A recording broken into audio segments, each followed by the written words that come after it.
A week ago, the Outsider Racing League took on the twists and turns of Mid-Ohio Sports Car Course, but this time we're going to head a little bit farther out west to Kansas Speedway.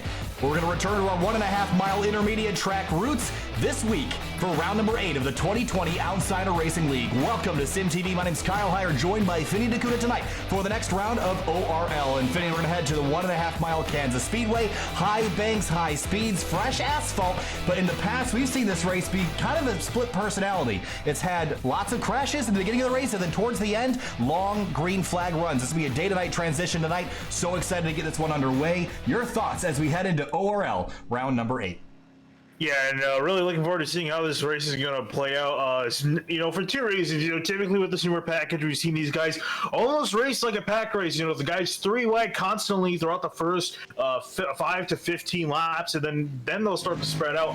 But with the pack racing, I'm even more impressed because we've got almost 40 cars here on the grid tonight, ready to take the green. So we're really looking at a really big field and potentially a lot of carnage to shoot, depending on how careful these guys are going to be. But it's definitely going to be interesting here on the start and on these restarts, because there's going to be a lot of cars going for a lot of spots. We have a lot of cars. You mentioned it, Finian, but there's also a lot of new names. Here's Andrew Gustafson in the 42. I think this is the first time that we've seen him. He might have done a race a little while ago. I feel like I kind of recognize that name from somewhere. Yeah. But it's going to be his first run, at least this season, in the 42 car in his Toyota Camry. Terry Silver's another new name, a very silver car as well. We also have the return of Eli Hinton as well, I believe we saw. Yes, in the 5 car. He's currently 10th in qualifying. So a couple new names here and there, Finian, but we got 40 drivers ready for the grid tonight. That's a lot of cars, as you mentioned. And it's going to be a really entertaining race, 140 laps from Kansas. Yeah, dude, currently on the chart is Steve Turner, the 22, with a great qualifying effort up at the top. Then Zach Carr in second, Yusuf Ghali in third. Guys still putting on time. He's still waiting for half the field to set down times, and a lot of big names still yet to put down a time. So you mentioned Stravato. He's going to roll out at turn number 4. It looks like a new paint scheme on board this car this week. And across the line for him, it'll be a 30.170. That's going to be good enough for 15th best. He's going to go around again and try to pick up a little bit of pace this time. And a name we haven't seen at the top of the charts for quite a while this season. Zach Halpern in the 26 is sitting on provisional pole. And it's been a struggle for that 26 car, and even his teammate in the 25, Tim Downey Jr., are defending champion. So, it's nice to see those names back at the top of the scoring pile on. Across the line for Stravato's second lap, which is going to be a 29.991. That'll put him up to 11th quick here, Finian. So move the 33 up just outside of the top 10. 35 seconds left in qualifying. Halpern goes pole. Chris Stouffer actually just jumps up 8th place in the number 13 car. Yeah, and a solid effort out of him. We've seen him at times, kind of struggled with this new Cup package at some tracks. I think he's definitely would be better in the Xfinity car, but nice to see him with a solid top 10 qualifying effort. We'll see if he can maybe turn that into a potential win if he's close enough to the front. So time to go racing here tonight from Kansas Speedway and taking a look at the beautiful curves of this racetrack. Again, this is not, I wouldn't call it a very popular track by a lot of standards, but it is a very fast one, and it puts on some pretty solid racing, especially on restarts. That's the trouble spot for me tonight, Finian, and it will be a night race again, or at least it'll transition into night. So tell me about what your plan is to start this race, and do you expect the track to kind of get top or bottom centric towards the end?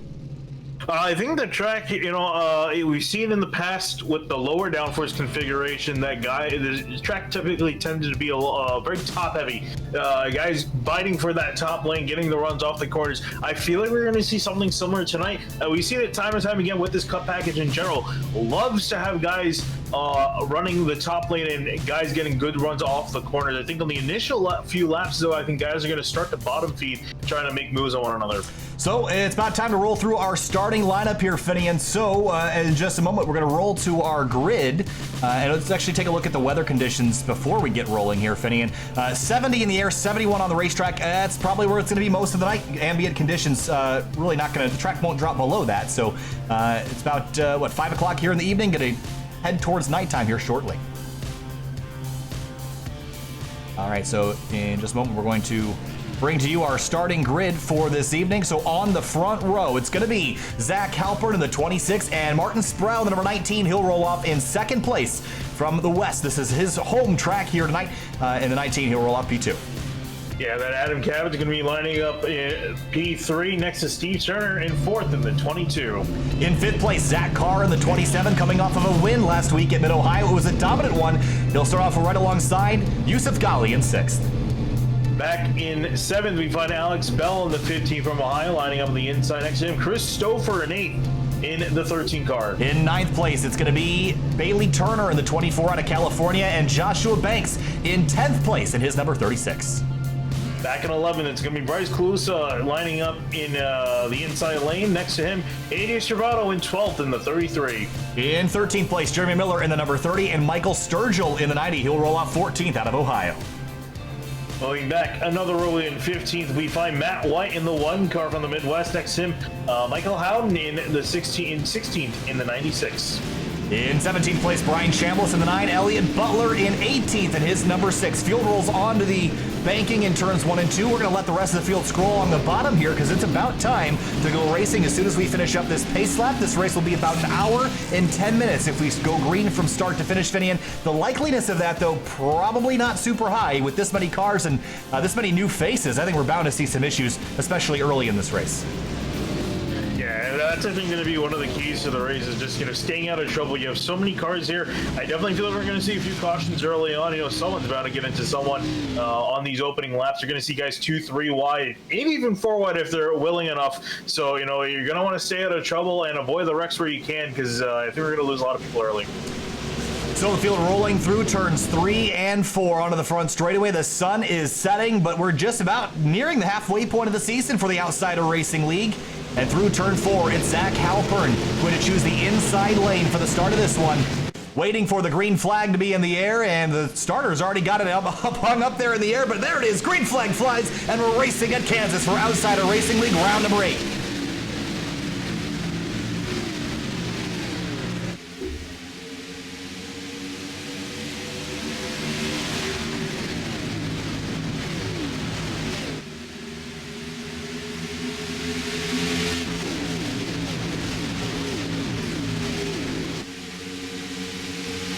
Adam Cabot to 2nd place on the back straightaway. Zach Carr in 3rd. They're 3 wide in the middle. That is Steve Turner in the 26, making his return to the series after a long time away, and he just made his return a few weeks ago. Sits middle 3 wide as they scramble down the front straightaway into turn 1. Look at that, almost 4 wide for a moment as they get out. They're going to try it. No, not quite. Yeah, this is what I was talking about. Guys going 3 wide on the opening laps. It's a scrap. Everyone's going for as many spots as possible. It's so easy to put yourself in almost any single line going to the corner, and so guys are trying to make up ground early on. Zach Halpern under attack now from Adam Cabot, 77, side by side at the turn number 4 across the start-finish line to complete lap number 2. In behind him, it's a Hornets nest. There's Eli Hinton. He made his first return to ORL this season in 2020 back at Bristol, and he got crashed out of that one early, so looking for redemption. You see AJ Stravato on the apron. He's 3 laps down, started from the pit lane, didn't make the grid. Side by side on the front straight, here comes last week's winner, Zach Carr. He's on a tear lately, up in 3rd. Yeah, he's trying to take away the points lead from Yusuf Ghali, so this is kind of his first step towards doing that. Just getting really good finishes. We've been saying he's on a tear as of late, and we'll see if he can improve that. And once you get rolling here, Finney, and it's so balls to the wall from the drop of the green flag to the first caution. We've seen a lot of good racing so far. How about this? Hinton following a 3 wide group. There's the 20 of Bryce Calusa right in the middle of it as they run down the back straightaway. There on the outside is Michael Sturgill in the 90.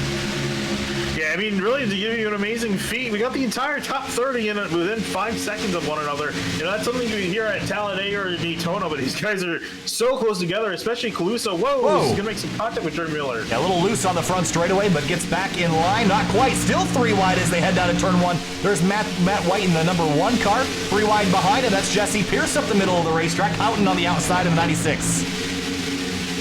Just going to scramble by. Whoa, contact up ahead of them. The 1 car, Matt White out of control, sliding. Can he save it? Not quite. Well, yes, he did. Caution. And that was the cause for the caution. Thought someone else might have gotten hung up somewhere, but was for the 1 car.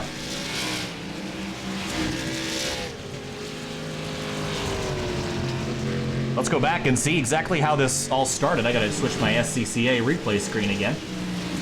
Just came off the SCCA Hoosier Super Tour event just a couple hours ago. And we'll go back and take a look at the replay here. It was the 1 car of Matt White and trying to find exactly where he got loose or if there was contact or a push maybe. Here's a look. Yeah, it was contact. You can see them here coming out at turn 2. And then he's going to drift him just a little bit, make contact with the 30, knock him sideways, and he comes back down on the 1. You see him chasing it down on the apron. Yeah, it was Jeremy Miller that he made contact with, and just that a little bit of a touch out of, you see it right there in the background. It was just a little bit of a touch out of turn 2. White ran up and just tags the 30, and they kind of get hooked together there. And back across the racetrack they slide. And the 1 car tried to hang on to it, but wasn't able to. Look at that, 3 wide in the background. 30 car middle. As pit stops are underway for a lot of the field here. Are we surprised to see pit stops this earlier, Finney? I sure am. I mean, I guess you would think it would be surprising, but you know, like I was saying, you know, around 5 to 15 laps after we see the green flag, these guys are going to stop racing like a pack. And you know, again, the reason they're able to is because they got fresh tires to work with. So everyone's going to want some fresh rubber. It does mean a lot here as we see the race off pit road. So it doesn't look like everybody thought the same way. Steve Turner actually stayed out on the racetrack in his number 22 car, as did Jeff Wright and Casey Lakatos. I would be surprised if we don't see them come back down. When you have that many cars behind you coming to pit road, you're kind of singling yourself out. Yeah, they're going to be back in traffic, but again, these guys can get eaten alive on this restart. Looking off the rear of Steve Turner's car, and there's Adam Cabot, who was actually the winner of the race off of pit lane. Halpern falls to 5th, Zach Carr to 6th. And we'll see if they'll come on back down. I don't know. This is so early in the race here, Finney. It's almost worth trying. I mean, they're all going to come and bail. Yeah. But, oh, no, the 48's going to stay out. See, I like this, though, because this is so early in the race. There's really nothing to lose. The only thing you put yourself at risk of is getting yourself crashed out, you know, being in everyone's way. That's exactly why I would. Well, I'm not sure that 7 laps will get you to the point where you're going to get crashed. You just have to keep heads up. I guess we're going to find out. Well, that's the problem, though, right? Because you might be fine, you might be able to drive your car, but guys in behind you are faster than you. They know that you're slower, so they're just going to try to get on by you as quickly as possible, and that's where we typically see a lot of cautions happen. I mean, he might be all right, I guess, because now it's just him, so we'll have to see how this is going to play out for the 48. That's a beautiful sunset. That is probably the single most beautiful camera shot I think I've ever had the pleasure of selecting. Wow. Yeah, I can't see its true beauty because the Discord stream is a little pixelated, but I imagine for everyone else that's viewing it, it looks fantastic. So field rolls off the exit of turn number 2 onto the back straightaway and towards turn number 3. And we're not quite ready to go back racing just yet, but Jeff Wright is still your leader. And Cabot, Halpern, Carr, and Bell, the rest of your top 5.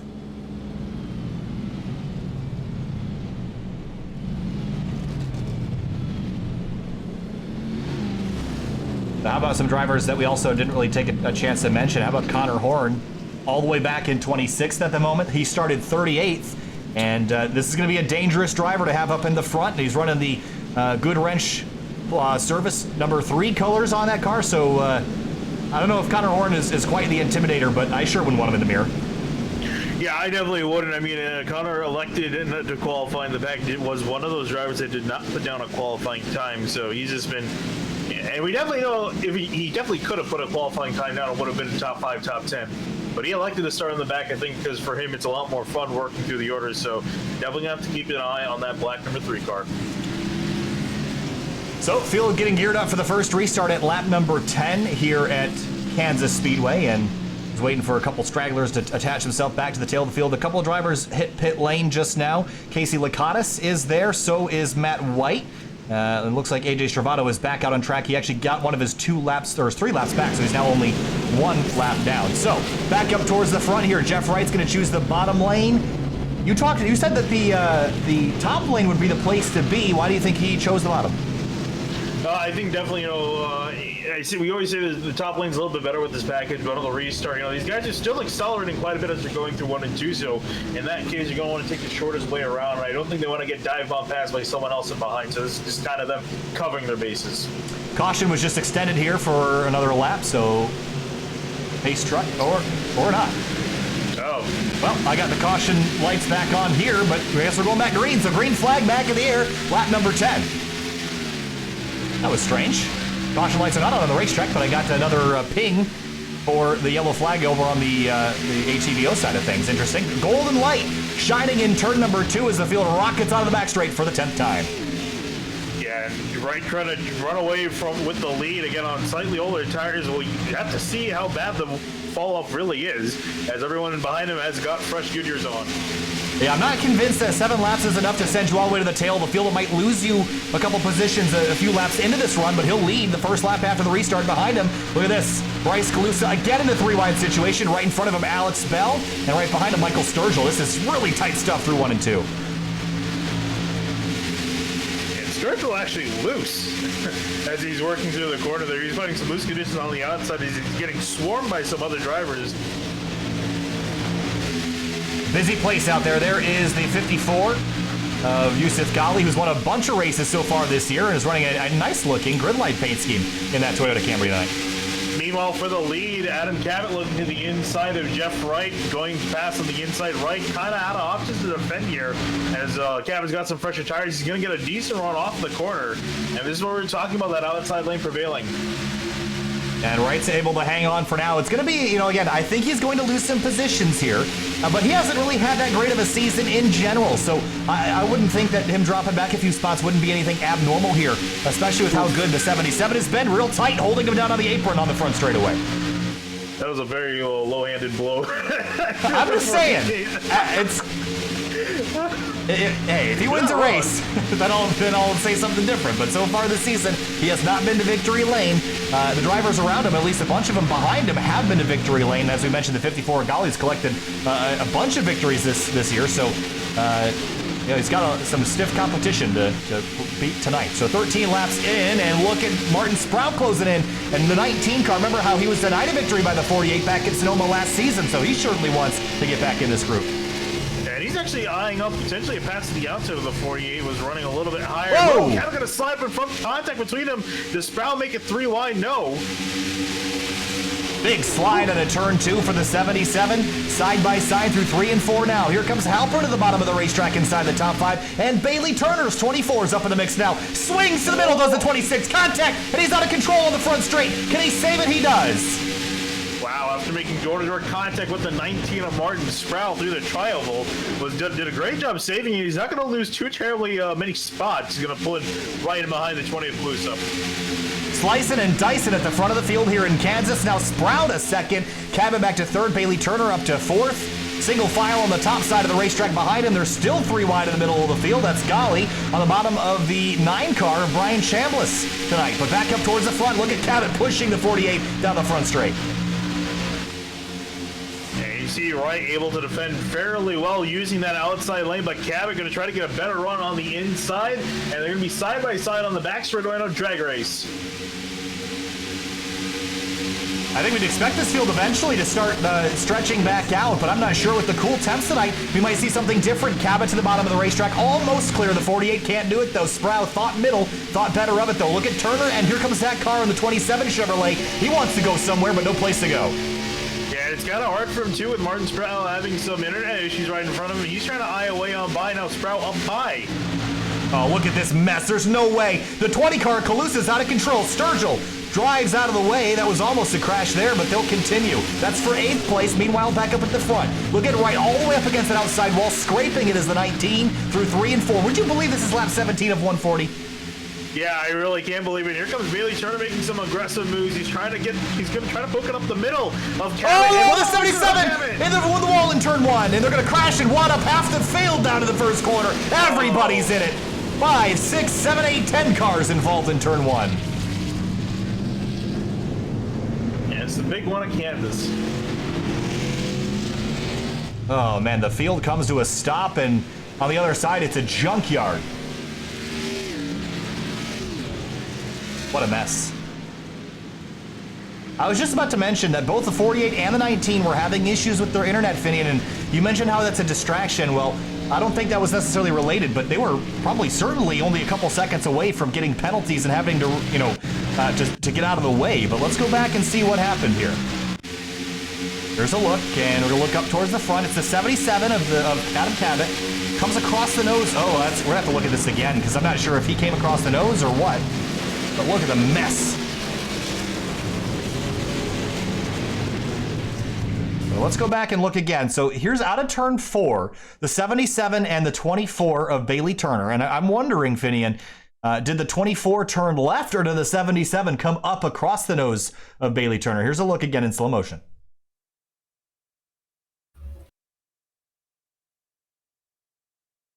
Yeah, and just looking at it, they're seeing some internet issues, and I'm getting word from at least David Mutt Jr., who's the live admin in the field tonight. He said, "quote unquote," yes, I know he's blinking stop. Expletive about it, because some drivers are indeed complaining about that. And there you see the 24, and I think this is a reactionary move to Martin Sproul, who tried to have a look on right as he was blinking. There you see them making contact, and then the 77 got into the 5. And there was nowhere else for anyone to go in behind. Yeah, look at this. I mean, this is just Yusuf Ghali's in there, the 25 of Tim Downey Jr., Elliott Butler. There's the 72 car. That's a new name here tonight, I believe. That's Carter Kundinger coming over from the Scars Ferrari Challenge Group. Bryce Calusa, the 9 car of Chambliss, and Eli Hinton. Look at Ronas trying to miss this. So let's go back. I would actually want to ride on board with the 11 car of Angelo Ronas, because I feel like he had a pretty good view of this. And here's his onboard.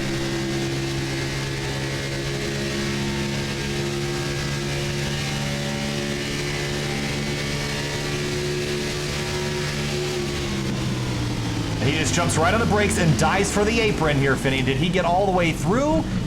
Looks like he did, so that was excellent. And with the sun setting, it looked like a sunset before, now it looks like a nuclear explosion with all the cars on the side of the racetrack. But all right, so the field's a little bit mixed up right now, but pit stops are underway again for some drivers. So a bunch of them have already, looks like they've made another stop. So we're going to wait and see where everybody kind of cycles out here in just a moment. Looks like Brian Chambliss is your current leader. I'm surprised that they've left right out there for so long, Finney. I mean, obviously the drivers are complaining. I would be too. It's certainly a huge distraction when you're running this close. You can't afford to have drivers blinking in and out like that. Yeah, I don't know. I mean, it seems like it might have stabilized for now. I think they might have to, digitally look at it. And if he starts blinking again, I think they're going to have to really give him the penalty to the back. So I guess it's something to keep an eye on for the 48. But yeah, I do agree it's a bit of a stretch. Considering, I think if this was a normal kind of stock car racing where guys are a little bit more separated, it's not that big of a deal. But when you have a pack like this forming and guys are racing within inches of each other, you need to make sure that you can see and are aware of all your surroundings. Well, that's what my concern is, really, is how tight the racing is. We're seeing 2 and 3 wide, and I don't think it's out of the ordinary for drivers to be complaining about people blinking. I mean, it's certainly a distraction, but also dangerous for the cars around it. I don't think it necessarily contributed to that collision on the front straight, but we're going to see a lot more stuff like that. There is a lot of cars that are out of this race early. Joshua Banks in the 36, AJ Stravato, Bruce Boyer, Eli Hinton, Tim Downey Jr., Michael Sturgill, Adam Cabot, Martin Sproul, Carter Kundinger, Bryce Calusa, and Zach Carr are all out of this race. That's a whole bunch of race cars, Finney, and that's a tragic way for them to end their race only 20 laps in. Yeah, it's a lot of big names in that list too, because those are a lot of guys running towards the front of the field, and they're going to end their night early. I mean, we barely made it to lap 20, and they're already going to be out of this event. So, got the 1 to green here behind the Chevrolet Silverado pace truck here. So lining up, Jeff Wright survived the melee. He's up, still your current leader. Then it's Zach Halpern, Alex Bell, Angelo Ronas, who cut through that nicely. Clifton Cockrell up to 5th, and Skylar Shackelford in the 88, another new name we haven't really talked about yet tonight. Yeah, and everyone's come down a pit road this time by no shenanigans as far as strategy. And I guess I am a bit surprised. I would have thought he didn't even lose a single spot. I'll definitely admit I'm wrong, but I thought he was going to drop back to the field. But I would have thought he would have lost, 5, 6, 7 spots. After that, but he held the lead. I think that just shows how much worth the clean air is in the front of that field. So even on some slightly older rubber, he was still able to defend like he was running on the same set of tires everyone else was. Well, coming to the restart here on lap number 23. Quickly go onto someone's onboard, because the sunset out of 4 looks amazing. Oh, it sure does. Beautiful night here in Kansas. Whatever weather conditions are using are perfect. And again, I got the caution. There must be an issue with Kansas, because I again got the caution lights on my timing and scoring. So we are going back green again. Here we go. Jeff Wright got a great restart. Kind of messy for everybody else, though. Well, Bailey Turner's going to go middle 3 wide to the bottom. Nobody's going to back out of that.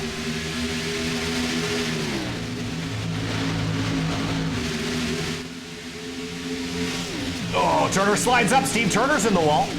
on the back straightaway. I think he got away with it in the 22 car. Back up at the front, right, Halpern, Bell. There's Skylar Shackelford in the 88. That's that black and blue car. Couple places back there is, looks like Connor Horn has made his way up to 9th. And how about Chadron Beam in the 32? Started in 25th up to 10th. Yeah, so he and Connor both kind of found their way to the front. Even Jesse Pierce right ahead from 22nd up into 8th. So you're seeing a lot of, even actually further up ahead, Angel Ronas 34th to 5th. So there's actually a lot of guys that started outside of the top 10, top 20, and they're finding themselves in the top 10 at the moment, having really good runs. This is just kind of showing you how much that caution in particular really shook up the field. Three-way battle for the lead. Wright, Bell, and Halpern. They were almost 3 wide on the front straightaway. They backed out, but here comes Halpern with a head of steam up the middle, but now tucks in behind the 48 car down the back straight.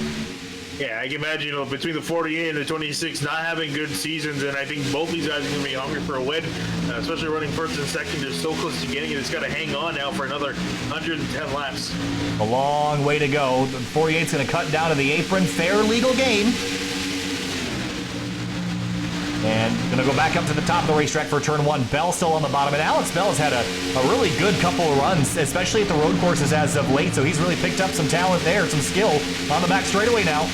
The 26 tucks right back in behind the 48. And look who's in 4th, Angelo Ronas in the number 11 car. Here he is.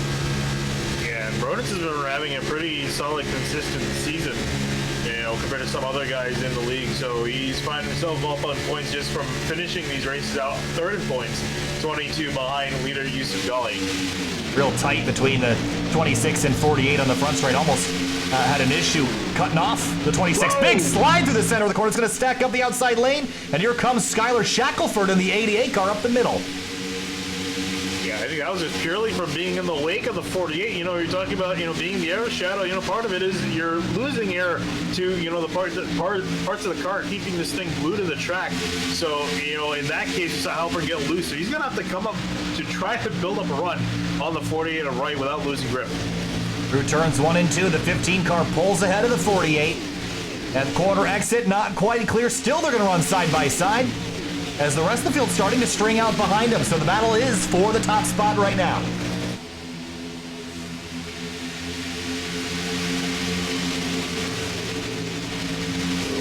Bell almost able to clear the 40, but the run he gets off of the turn 4 can't be beat with up, and there goes right. Yeah, and again, we got to keep a careful eye on this, because with how close we're racing, that's not going to be tolerated for very long by the drivers or the administrators. So through turns 1 and 2, he's on the high side, got the 26 still tucked in behind, and now he's dropping to the bottom and kind of protect that line, but doesn't get out of the way. Here comes the 26 at the bottom of the racetrack. Big dive in turn 3. He's going to do a Carl Edwards, or he's going to absolutely send it down into 3 to try to pull a slide job on Jeff Wright, but again, can't be beat on that outside. Wright's going to pull up alongside, side by side. Off into turn 1 now, Halpern on the bottom, the 48 up top. Tight corners there, only a couple feet. Oh, there he goes, the 48 out of control in turn 1. He's going to save it. The 26 sliding everywhere. Wow. How did we do that? I don't know. I'm astounded. I'm as amazed as you are, but don't rest your breath just yet. Bell took the lead. Here comes Ronas for second. Oh my goodness. I can't believe that wasn't a huge crash again at the exit of 2. And look behind him. Look at Jeremy Miller. He's the middle 3 wide. There's David Mott in there. We're still battling for the lead. We're battling everywhere here at Kansas. Yeah, everyone's going for a lot of spots, especially the guys from behind they were just mentioning, because they got kind of checked up from the incident that happened just ahead of them. Clifton Cockrell up back inside the top 10. So is Bailey Turner, was involved, at least partially, in that previous collision. He's back inside the top 10. Alex Bell leads the way. Halpern in 2nd place. Behind him, it is a mess. Connor Horn was one of the drivers that lifted for all that. He's back to 10th place. So Bailey Turner 3 wide to the inside, going into turn 1, trying to make up some ground from that incident, as you're saying. He's going to get past the 40 of Jesse Pierce, but not so with the 16 of Cockrell. Halpern was scraping the fence out of turn 2 with a big run, but had nowhere to go with it. Still sits behind Bell. How about Chadron Beam up to P5 in the 32 car? Yeah, we'll see what he can do with it. I mean, he's made some impressive moves forward in that 32 machine, and is so close to taking away the lead of this race, or at least moving into the top 3. And up in the front, Alex Bell. sorry, the 32 Chad Review just got moved by Clifton Cockrell going down into 1, and Cockrell now fighting for 5th. Side by side for the lead into turn 3. Halpern on the bottom of the racetrack. There's that beam battle you were talking about with Cockrell on the outside. But for the top spot, Halpern still has it. Bell wants it back to the bottom of the racetrack on the front straight. Lap 33 complete. Still a long way to go, over 105 laps left in this race. Ronas now aggressive on the back in the 26. Yeah, and Halpern just threw it down into turn 3, kind of similar to what he did to Jeff Wright a few laps earlier. But yeah, I think you're going to have to make the pass on the outside lane. You cannot do it on the inside. You just lose way too much speed. Halpern's going to have to find some way around that outside lane. It's got a caution. Eddie Trejo sliding down the back straight. Third one of the night. And it's the California kid in the 21 who's spun it out on the backstretch. Go back and take a look at exactly how this happened, and this is a relatively tame incident compared to what we were used to lately. Here's a look. They were down in turn 1, so it's the 21 and the 10, which I believe is Caleb Weekly in the 10 car. Thank you. Oh, he's going to get in the wall. So it is the 6 car. They just kind of get together. Another look. It's it again from a slightly different angle here. 10 car on the outside, gonna just kind of get a tank slapper in turn 2, bounce off the wall, and ooh, but Elliott Butler just barely got through there. Yeah, he did a great job taking evasive action to get himself out of that situation. Right on board here with the 6 car of Butler. Let's here's what he saw. I'll go back a little bit farther here. Get a better idea at full speed what it was like. We're right inside.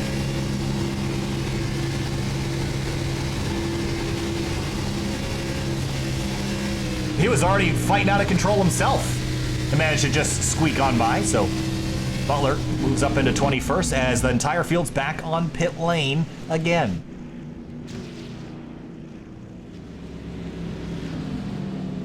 We still have over 100 laps to go. I don't know if we can pick a favorite. You might as well just put them all in a coffee can, shake them up, and see what food falls out first.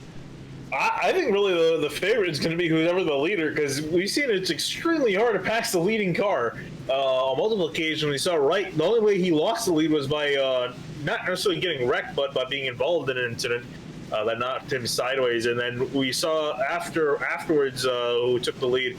They were just able to defend the entire time. Halpern tried to make some moves, but just wasn't able to get on by. He will win the race off pit road. It'll be Alex Bell, and behind then Ronas, Wright, Cockrell. Couple drivers again staying out under this most recent caution. It's Robert Gaba in the 75, who started this night in 21st. Casey Lakatos in the 50 car, the SimTV Camry, 28th to 2nd. He's been kind of playing the strategy of staying out, then hitting the pit lane. But Halpern will reassume the lead here once these front guys pit.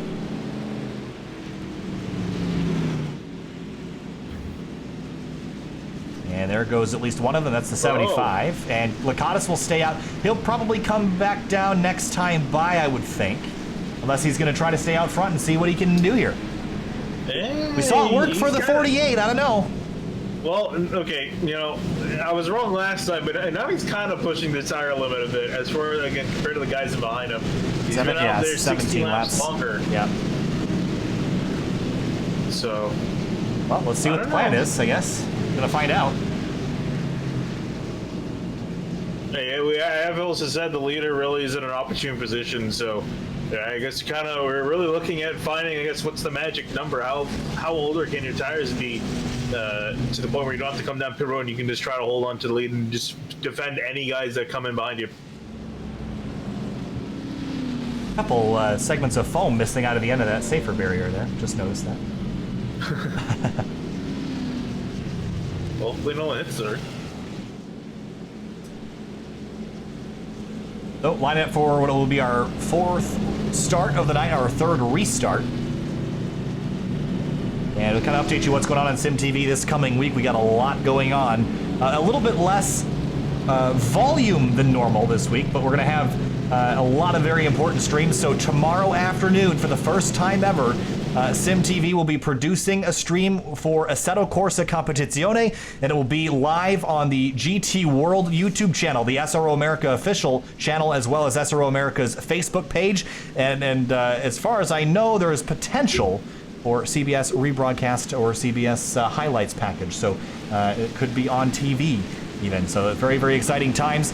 Then Monday evening at starting at 7:30, we're going to have the Elite Racing League back on speed51.com for another IndyCar adventure with drivers like Joseph Newgarden, Alexander Rossi, and more, like we did a couple weeks ago on Friday. Then Tuesday, we got the Belly Up Invitational. That'll be at Charlotte Motor Speedway at 9 o'clock p.m. on Tuesday night. Then Wednesday, Spec MX5 Sim Racing Challenge returns to Winding Road Magazine's YouTube channel, Sim TV production there as well, at 8:30 p.m.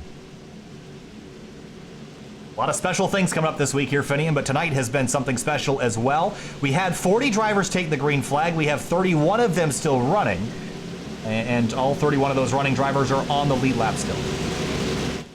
Yeah, and again, I feel like the number is going to start to slowly decrease as they have more cautions. I mean, you have a chance of another big one, considering how aggressive some of these guys have been racing for the lead. We almost had another caution with a big wreck in the front when those guys were able to avoid disaster. I don't know how much longer they'll be able to.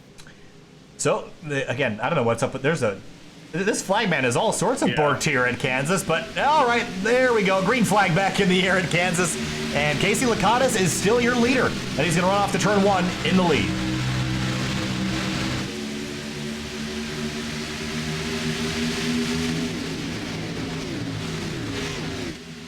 Here comes Halpern up the inside, though, Finian, down the back straight.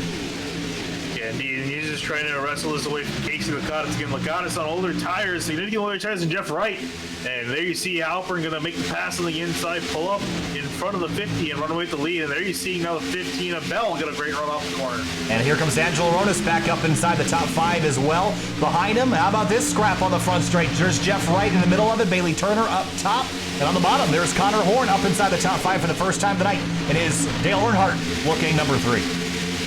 Yeah, but Turner going to get a great run off the corner. And even in behind, also Skylar Shackelford. He's moving up some spots, currently running in 8th. Moved up from 27th to 8th, so he's having a heck of a day so far. Side by side in front of him, that's the 48 and the 3. And he might try to go middle 3 wide here unless that hole closes. Here comes Bell to the lead.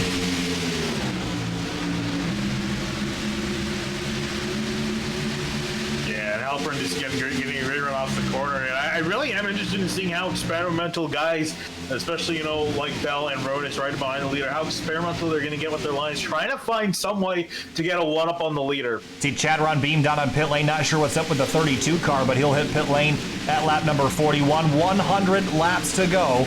Make that 99 as we cross the line. Halpern to the lead, Bell, and here comes Ronis to the bottom, trying to make up a spot on the 15. I will say I'm surprised as we were looking at that shot past starter camp. A lot of guys single file already. And the field spread out quite a bit on this particular restart. 15 to the bottom of the racetrack for the top spot.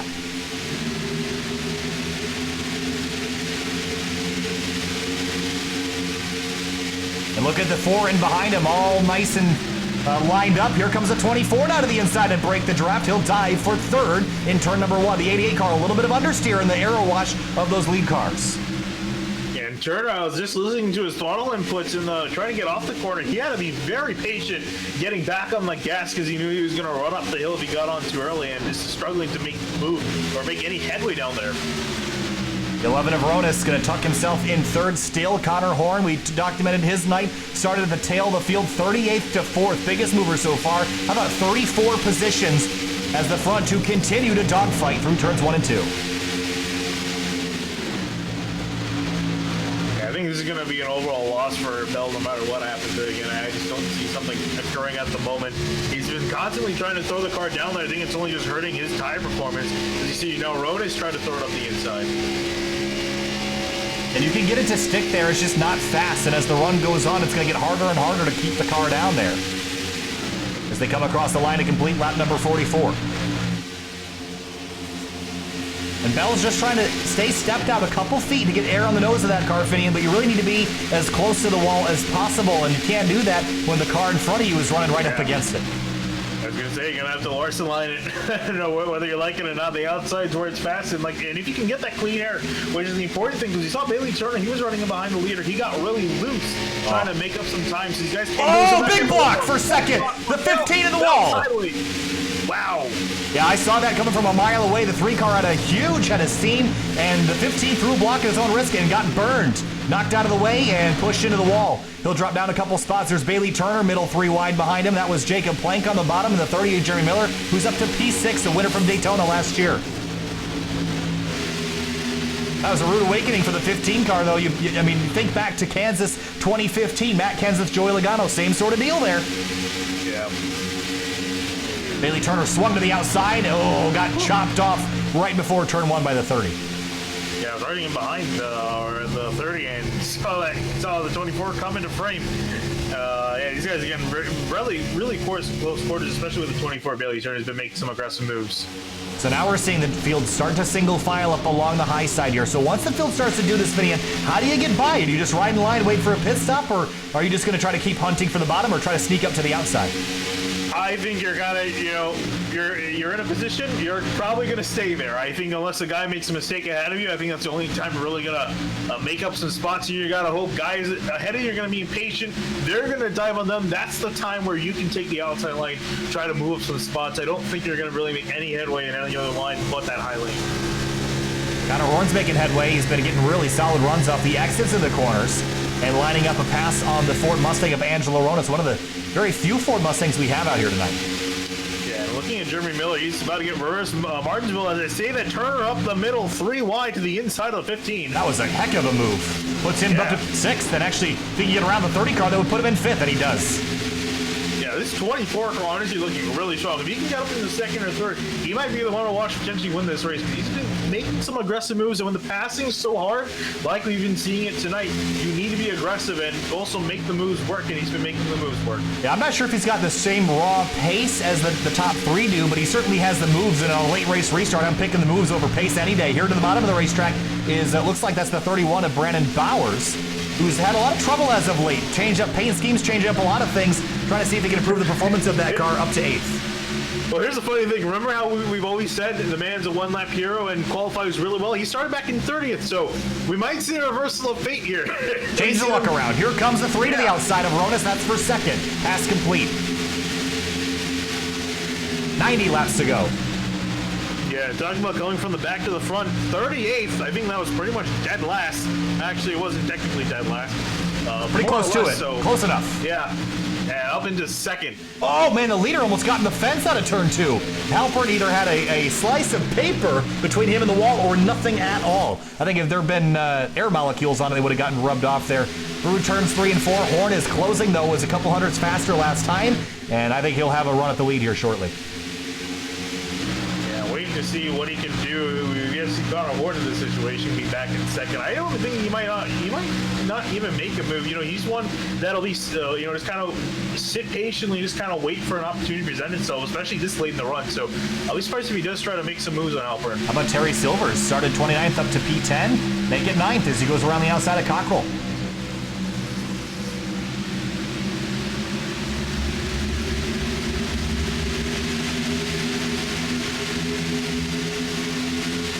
Well, look at that. That's the move that we have to kind of keep our eyes on, is that juke back to the right. If you can establish yourself alongside the outside on the front straightaway, then you can have a good spot to make a pass. The problem is everyone wants to be on the bottom of the front straight. They want to go the shorter way around. And that front straightaway is very, very wide, so you hug the bottom. That exposes you to drivers sneaking up on your right, and if once they get up there, by the time you get to the corner, the right side's the place to be, the outside. So that's going to be a really interesting thing to watch. Look at Skylar Shackelford in the 3rd place car. Started his night in 27th up to 3rd and continued to climb forward.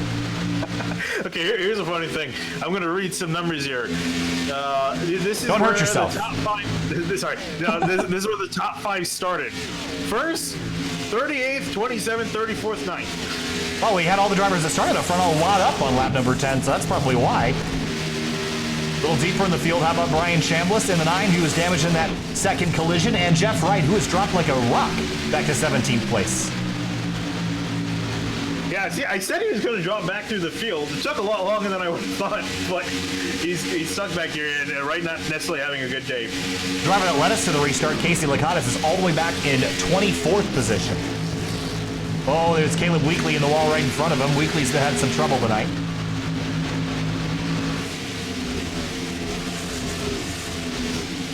Well, Halpern's lead is pretty much gone. Horn is there, but I'm not sure without a mistake by the 26, Horn will be able to get by. Yeah, honestly, I can honestly see this car just sitting him on the 26, wait for pit stop to happen, make it past the pit road. I think that's really where, unfortunately, probably we're going to see most of the passing go on because it's just way too hard on track.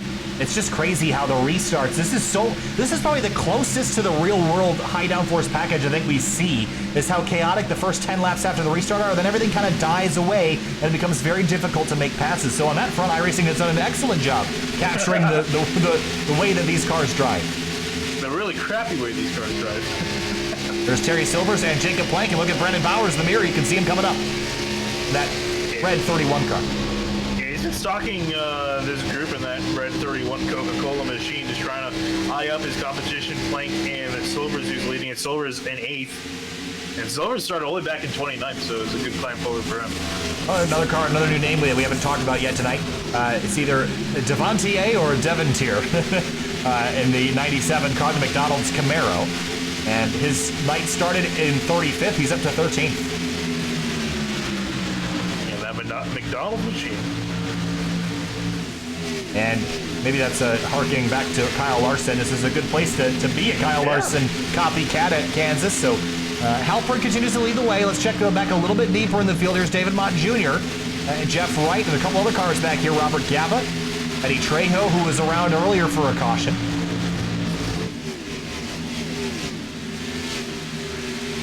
They're going to go 3 wide, or at least try it.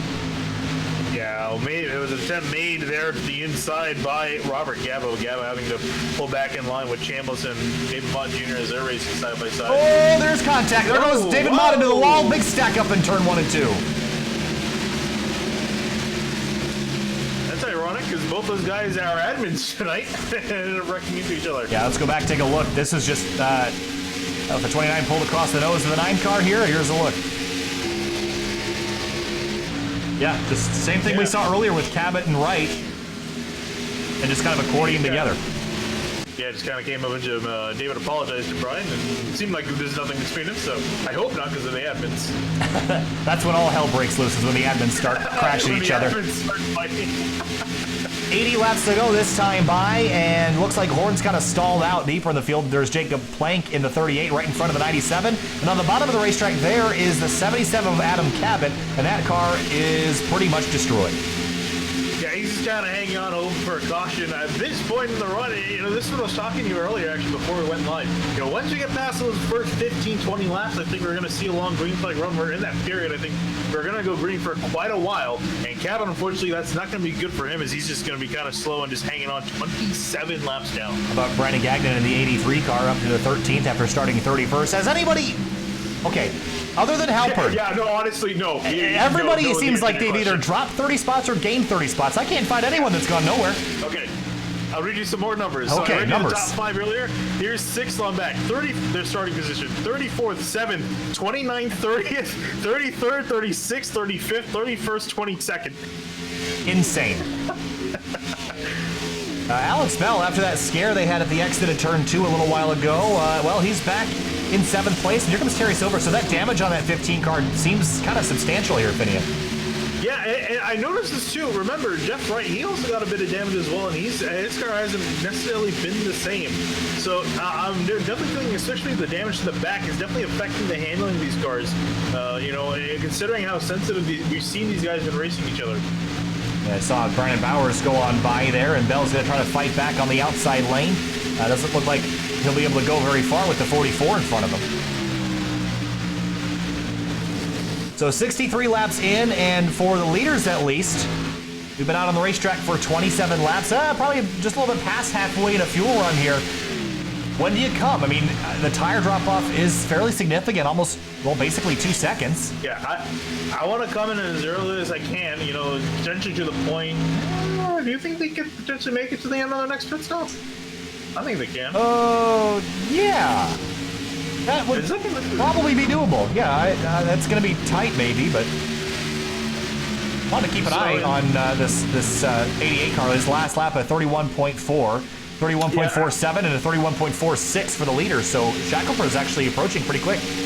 Yeah, I was gonna say I've been keeping my eye on the car too. He might be one to watch potentially for the win because he was kind of separated from Connor Horn and Alpern as they were driving away from the rest of the field. This 88's been able to work his way back up to potentially fight here as it's pretty much a top 3 breakaway at the moment. Well, the night has fallen here at Kansas Speedway, and taking a look at the weather information, well, it's 15 minutes to 6 o'clock here, so still some daylight left, but not a whole lot of it.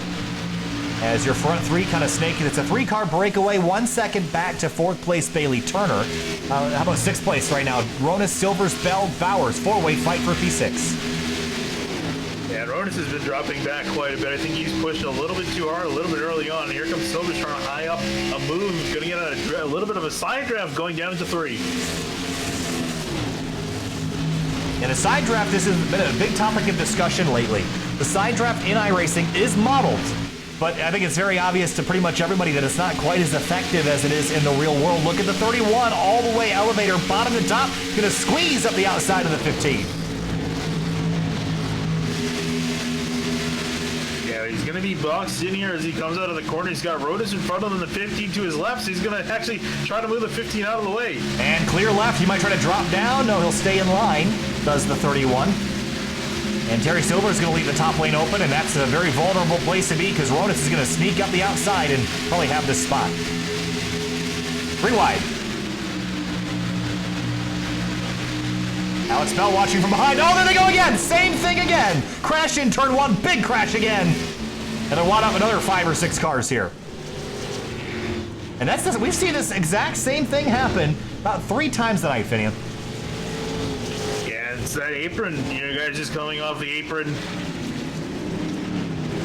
and getting into the car that's next to them. I don't even know if it's all the way from the apron. I mean, yes, it is from the apron, but they it's just... he definitely came from the apron. I guess I have to go back and watch here, but it was the 44 car that was the first car to go around. Here is a look at that. Yeah, he's going to swing up to the right, and Ronas is middle of it. Yeah, just keeps coming, and... Oh, wad up. Oh, the 38 car of Jacob Plank, the 40 car of Jesse Pierce. And here it is again. Wow. Big hits for all these cars. And he's going to get doored here by somebody. 38 right there drills him in the passenger or the driver's side door.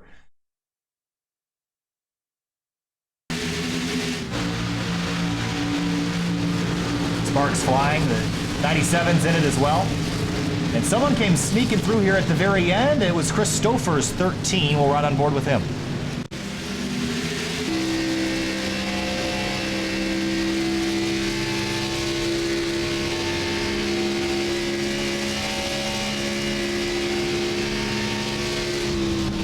And you're going to just try to sneak right through the middle. That was really lucky. Yeah. And we'll ride on board as well with the 97 car. Had an unfortunate view of this, if I can find him on the timing and scoring. Go back a little farther, here it is.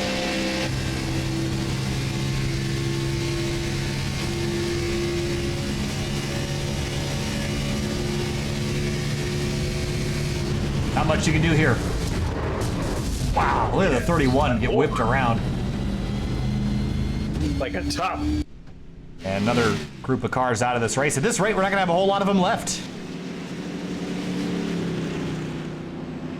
Yeah, I was monitoring the situation in pit road. I was curious if we see anyone maybe try something to, gain some spots on the track. The track position, a bit hard to come by. All made on the restarts, and that's why we're seeing such aggressive driving on those restarts, because that's when people know they can make time. So this time through will be halfway. Pick me a favorite. It's hard to not pick Zach Halpern, Finian, but there's someone else up here that can steal it. I think the 3 of Connor Horton, is also a bit of an obvious favorite. Command is really fast. We have yet to see him in the lead tonight. Has not led a single lap, as far as I'm aware. But has been in second for quite a while, trying to size up a pass on Halpern. Both these guys got fresh tires to work with, so we can see Connor Horton being a little bit aggressive here now that he's got potential to make a pass. It's going to be hard, though. What about Skylar Shackelford? He's been in third this whole run. And brand new name. This is his first run in the series and already a threat to win. And of course, we cannot count out Bailey Turner in the White Claw car in fourth. Yeah, Turner also, again, we were talking about how aggressive he is. He's been getting the moves done. You need to be doing that here.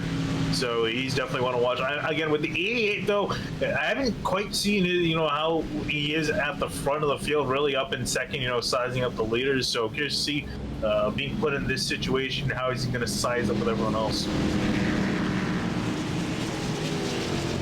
I'll say one thing about Kansas Speedway, regardless of your feelings or opinions on it, at least in iRacing, the colors tonight. I'm not sure what it is about this track or my color correction settings, but on the stream especially, oh my goodness, the colors are vibrant. And Darren Waltrip used to say night races were like turning up the contrast on your TV. Well, I do turn up the contrast a little bit, but man, is it pretty out there. Yeah, it really is. Again, it does also help. This is probably, I think this is either the second to last or the last oval that iRacing's finished. Actually, I guess that's not correct anymore, because Texas. Yeah, it's right before they started doing the 3D safer barriers, which obviously this track's starting to kind of show how far iRacing's come even in the short time since this track was released a couple years ago. Also, I'm curious what they've done with the flagman since you were on him here. I definitely, I feel like maybe some of the glitches you've been having, how they said, he's gotten some quote-unquote training? He's been trained poorly. I'm curious if they maybe modified something to get him to, hold the green flag ready instead of magically get a green flag in his hand. Yeah, as the field is what they did before is where he works correctly is where he actually holds the flag down against the rail. And then he lifts it up and waves it. But what he's going to do here, I'm not going to pull away. I want to see what he does here. But what I think is going to happen is this yellow flag's going to immediately interchange for a green without him setting it back down. I think that's certainly not intended behavior here. And I will probably put this in the problem reporting forum after this. I want to see what happens. So coming through, I think we're on the back straightaway heading into turn 3. So shortly we should see we're in him. the middle of 3. And he's been holding the green flag every time I've gone to him, so I'm really curious what he's doing. So he's still got the yellow in his hand. Huh? See, that's not what he's supposed to be doing. that's not what he should be doing. Either way, that's really annoying because I can't see past it. There we go. All right, green flag back in the air. Lap number 73.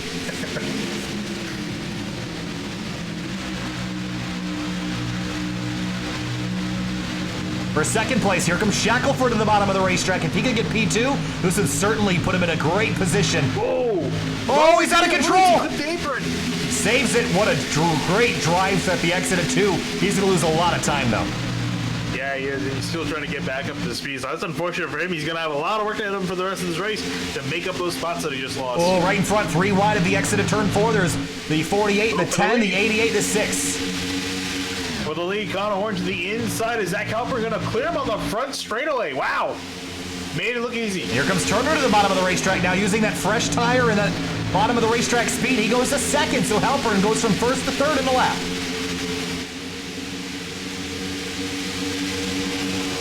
Man, that's amazing. I'm actually surprised that Halpern lost the lead so quickly like that, especially back into third. But you're looking at 3 wide here.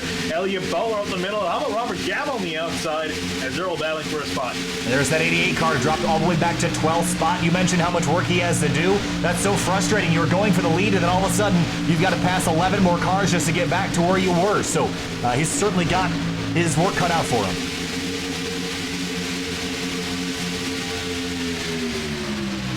Jeff Wright to the back to the bottom. This is for 10th.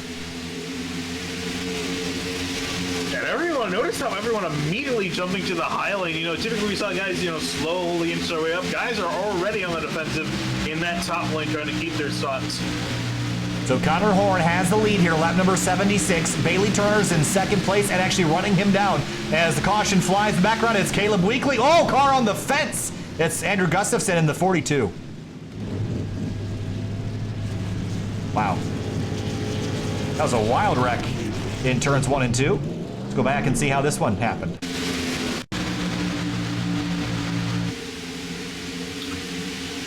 Here's a look. Yeah, Caleb Weekly riding on the bottom here, and he got into come in contact with the 22 here on entry. The 22 dive down low, then just clipped the 10 of the quarter panel. Oh! And the 42 climbed the wall. There, I think, was that exact car in there as well. Might have been. The 27 certainly got some damage. Wow, look at this. That is a crazy wreck. Just drives in here, and he's already got damage from something, but nowhere for him to go. You see the sparks, hits the 10 and launches up on top of the wall. Yeah. He hit that car a ton. Sure did. And the 27 I was alluding to, here's that car. He was right there. That big hit, the 96 of Houghton gets into it. Joshua Banks just slides up middle, but there's a couple more cars involved. Go back again and look at this full speed from a slightly different angle. Here's car. Turns left. Oh, just clips the tail of the 10 car there. Back live. Jeff Wright gonna stay out yet again. At this point, we're starting to get cautions frequently enough where I don't think that's a terrible idea. You might actually be able to hang on. Worked for him the first time he did it. He held some pretty solid track position. So, with as short of a run that it was, yeah, I honestly don't argue with staying out there. The track position definitely worth it at this point. So I think what the flagman is supposed to be doing, and this is from some discussion I've been encouraging with the people out at home, is I think what he's supposed to do is he's supposed to put the yellow flag down, pick up a furled green flag, and hold it up like a torch, and then then he'll start waving it, and then the flag will unfurl. That's what I think was supposed to happen. So that's certainly intriguing. I haven't seen this behavior yet. This is the first track I've seen that where he's supposed to do something different, but certainly not quite working the way that I think iRacing wants it to. But rolling through turns 3, 4. Let's look down from high above here. The night has fully descended upon Kansas Speedway, and it's been a pretty wild night of racing so far. The wrecks have been pretty nasty when they've happened. We've lost almost half the field, just about over a third of it. And all those wrecks that we've had have been pretty gnarly ones. Yeah, it really has, and I honestly feel like we're definitely not over with that yet, as we're slowly approaching 16 laps to go. You know who else stayed out in the most recent yellow? Is Skylar Shackelford. So, oh no, he actually did come down, but it was a 2-tire stop for him. I love that call. That's a great idea. Yeah, that's what I would have done. I'm actually surprised for I'm gonna also have ATV up. I want to look, see how many people took 4 tires, because I don't see why you would. Trejo took, at the very least, he took fuel, and the only other driver, that was just those 2. Everyone else took 4. Yeah, I would take, at the very least, take the right side tires. Those things are getting they're getting beaten up, more so than the inside ones. So. The left side one. So yeah, I definitely would, it's not worth with the little amount of time they've been out there to get all 4. So yeah, especially when we talk about the track positions here, that's definitely going to help them out. So for those of you that joined us this evening for the first time, we've got 40 people watching at home, which is a really large number for the Saturday night group. So thanks for joining us here. If you're brand new to SimTV, you've never been here before, make sure that you hit the subscribe button and like the video to help support us. We're streaming 7 days a week for the next basically 6 weeks.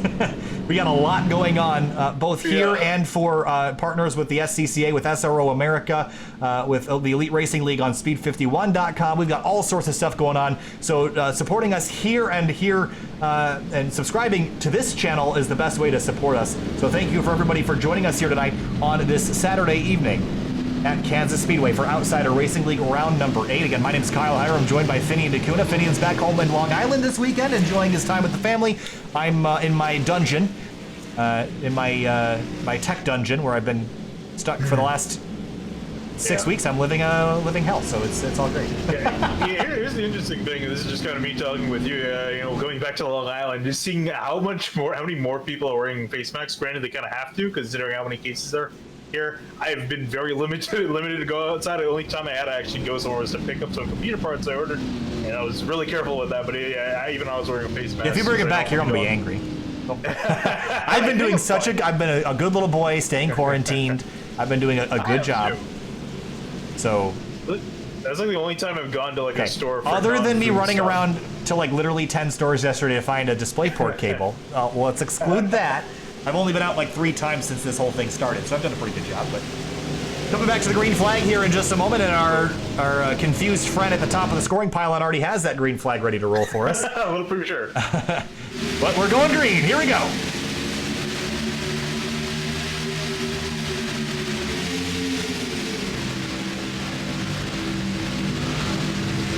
Oh, the 30, top to bottom, right in front of Halpern in turn 1. Right is free and clear of the lead. Skylar Shackelford in second. He's got Connor Horn right behind him, who was the leader before this most recent caution and pit sequence. Oh, and a big holdup for Connor Horn, trying to make a move to the inside. Bailey Turner, now they're going to be 3 abreast on the front straightaway. I don't like this. We've seen this play out a couple times. Horn's going to hold the 24 low. 3 wide as they enter turn 1 for second. Yeah, but the 3 and the 88 are going to door each other, where the 88 gave some extra room. Horn going to muscle his way on through back to second. Shackelford slips to third. Trejo almost in the wall out of turn 2. Here comes Miller up inside the top 5 of the number 30. He was the Daytona winner from last season. Started 13th tonight up to P5. Right behind him, Alex Bell on his charge back forward. And for the lead, here comes Horn.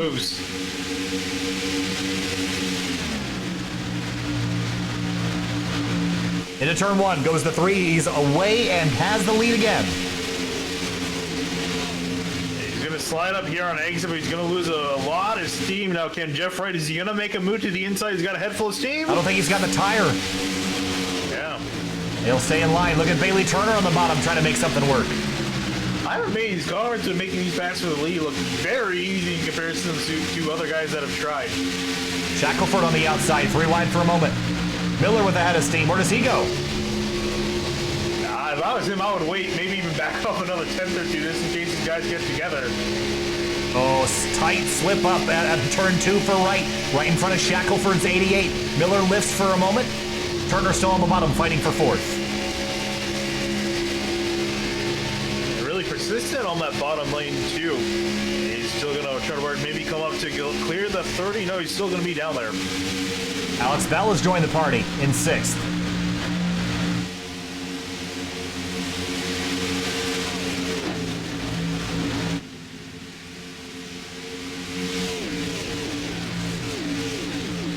For second, Shackelford is trying to take the second place spot away from the 48. Jeff Wright gonna throw it hard into turn 3, maybe do a slide job on the 48, but can't get up in time. Yeah, can't make that all the way. He's gonna dive for the apron on the front straight. Turner sees a hole on the outside. Gonna try to sneak up there before the 48 can cover the spot. Real tight into turn 1. Props to Bailey Turner for backing out, because that could have been an ugly situation if he didn't. Yeah, he knew from what we'd seen before that was going to be a problem. Miller real tight at the exit of turn 2. He's going to get a split middle. Here comes the 15 and the 26, top to bottom. Oh, the 15 right to the rear quarter panel of the 88. Almost put himself in the wall. Oh, man. Easy, boys. And now Turner for second. And all this battling has allowed Connor to stretch his lead to 7/10 of a second. That's probably the biggest lead we've seen between first and second for the entire race. There it is. 7/10 of a second. Turner, Wright, the rest of your top 3. So it's 3 Camaros. 1, 2, 3 on top of the podium right now. Then it's Jeff Wright in another Camaro. Make that 4. But here comes Shackelford. Another Chevrolet. Jeremy Miller, also another Chevrolet. The first non-Chevrolet is actually Halpern, who is now up to 3rd. Look at that, slicing and dicing on the front straight 3 wide. Oh, go. We've seen that happen once too many times tonight. Yeah, I got like flashbacks from the wrecks earlier from that. Look who else has joined the party. Look at Jesse Pierce. Oh, right in front of him. The 15 and 30 make contact off into turn 3. They somehow don't wad it up. Oh man, my heart can't take much more of this. As Pierce is working to the outside of the 15. This race should have been 88 laps and been over by now. I can't even take hardly any more of this. This is freaking crazy out here. For a second, Bailey Turner still has it. He's building a gap on Halpern. Behind him, the fight is for about 7th, 8th spot right now. Look at Cockrell in the 16 car. Up inside the top 10 again. Started back in 33rd, all the way up inside the top 10. He's struggling to make some forward progress, though. He's dealing with Elliott Butler on his outside. I haven't really spoken much about Butler this evening, 18th to 10th. Been a pretty quiet night. Got a rear mirror full of Casey Lakatos.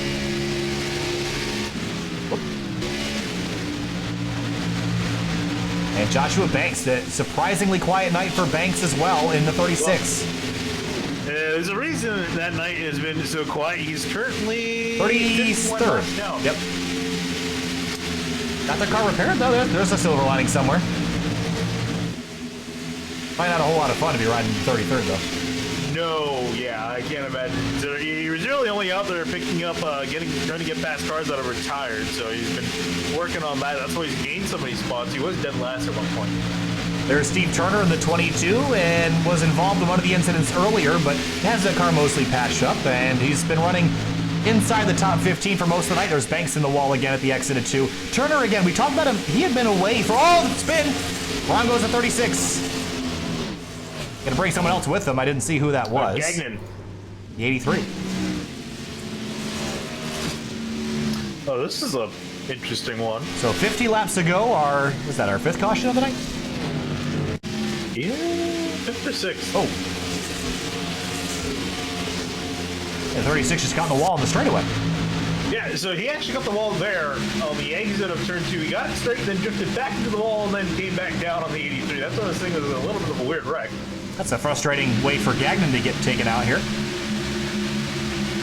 Yeah, he was just minding his own business at 13th, and then a car just came in front of him, nowhere for him to go. Right on board with the 83.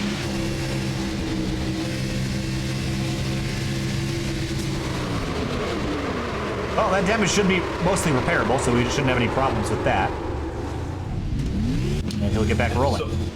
So at the 40 cars we started this race with, we only got 23 left on the lead lap, and a little bit more than that still running on the track. And a messy night. The field hits pit lane here. We're going to take a break for just a couple minutes to grab a drink of water here. We'll be back for a restart here in just a few minutes. Stay with us.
Welcome back live to Sim TV and Outsider Racing League round number 8. There are some clouds in the distance and rain is on the way.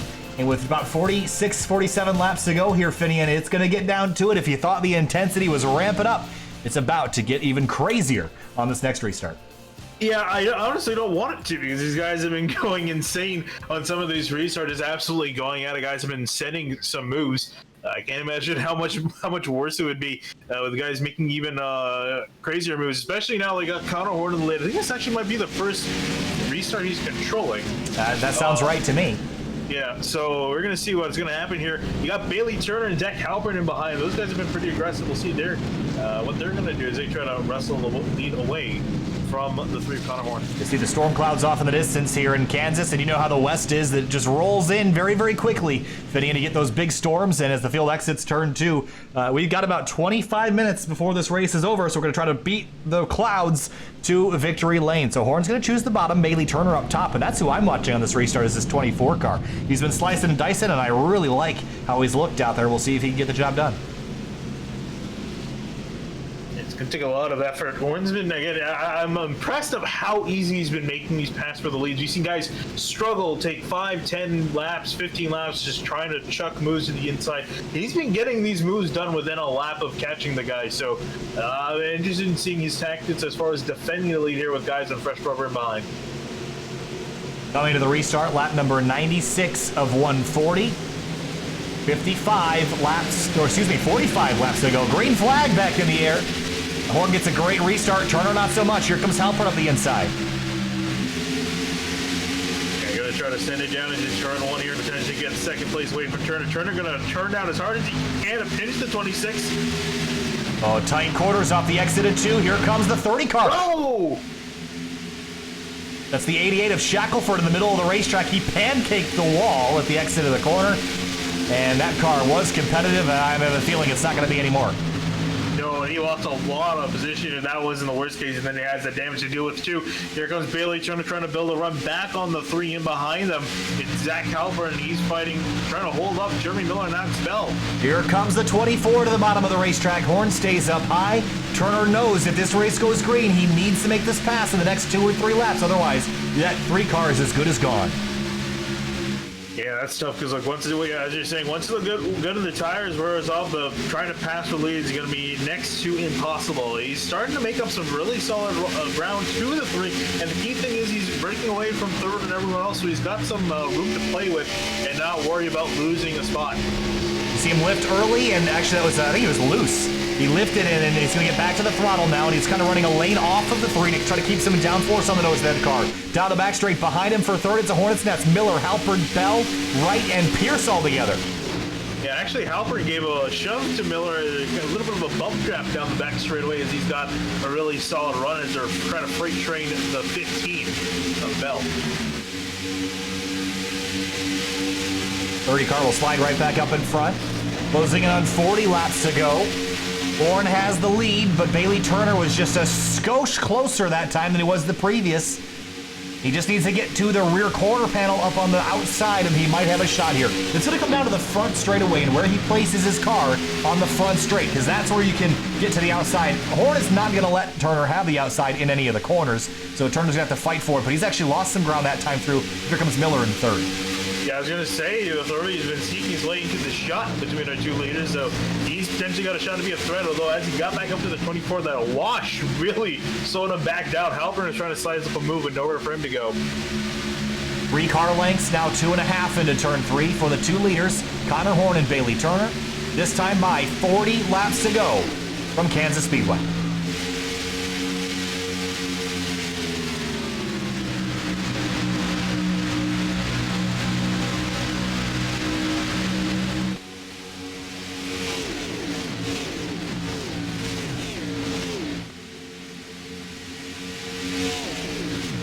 Why don't we do a sound search? Yeah, let's crank it up. Here we go.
35 laps to go this time by, and you saw the battles Horn, Turner, Halpern, and Miller all together, Finian, but we're running out of time, and Turner's running out of air on the nose of that car. Yeah, one thing I gotta imagine, dude, is gotta be running out maybe a little bit of patience, too. You know, we're looking at another really solid green flag run. Obviously, caution can't happen with the amount of laps we have remaining, but the odds of that happening, considering how few cars we have left on the field, and even on the lead lap, we only got 24 guys on the lead lap, and a good amount of them damaged, the odds of a caution are kind of low, so he's going to have to kind of be, you know, deal with what he's got, and deal with the car that he has been given, so he's got to try to find a way around the 3 of Connor Horn, while also preventing Halpern. Halpern trying to build up a run. Yeah, you saw Halpern try to go to driver's right, wasn't able to do it. Turner blocked, and now he's got a great run on the bottom. He may be able to clear the 24 if he launches off in here deep. He's going to try, can't do it. And Turner's going to go back around the outside, and Horn is loving this in the mirror right now. Yeah, and he's just able to, you know, kind of hold the lead. Leaders seem next to impossible, especially with Ray Connor Horn doing an exceptionally good job of defending that lead. And Turner's kind of running out of options and also running out of time. Checking back in with the 88 of Skylar Shackelford. He's now all the way back in 22nd. That restart was disastrous for him. Got in the fence hard at a turn 2, pancaked that car, and quite a bit of right side damage. And what started off as a great debut is going to end disappointingly for him tonight. Yeah, at least on the bright side, he had some really solid screen time and a really good run earlier on, so shouldn't be too hard on himself. How about 8th place? Jesse Pierce, Elliott Butler gagged it up the inside. 3 wide for a moment. Butler backs out. Ooh, and Pierce looks like he got a piece of the wall, or got really close to getting a piece of the wall. Across the line, closing in on 30 laps to go in just a few moments. We'll be down to the last 15 minutes of racing. How about Casey Licata up in 5th? Oh, 5th place? Hell, there he is. You're not kidding.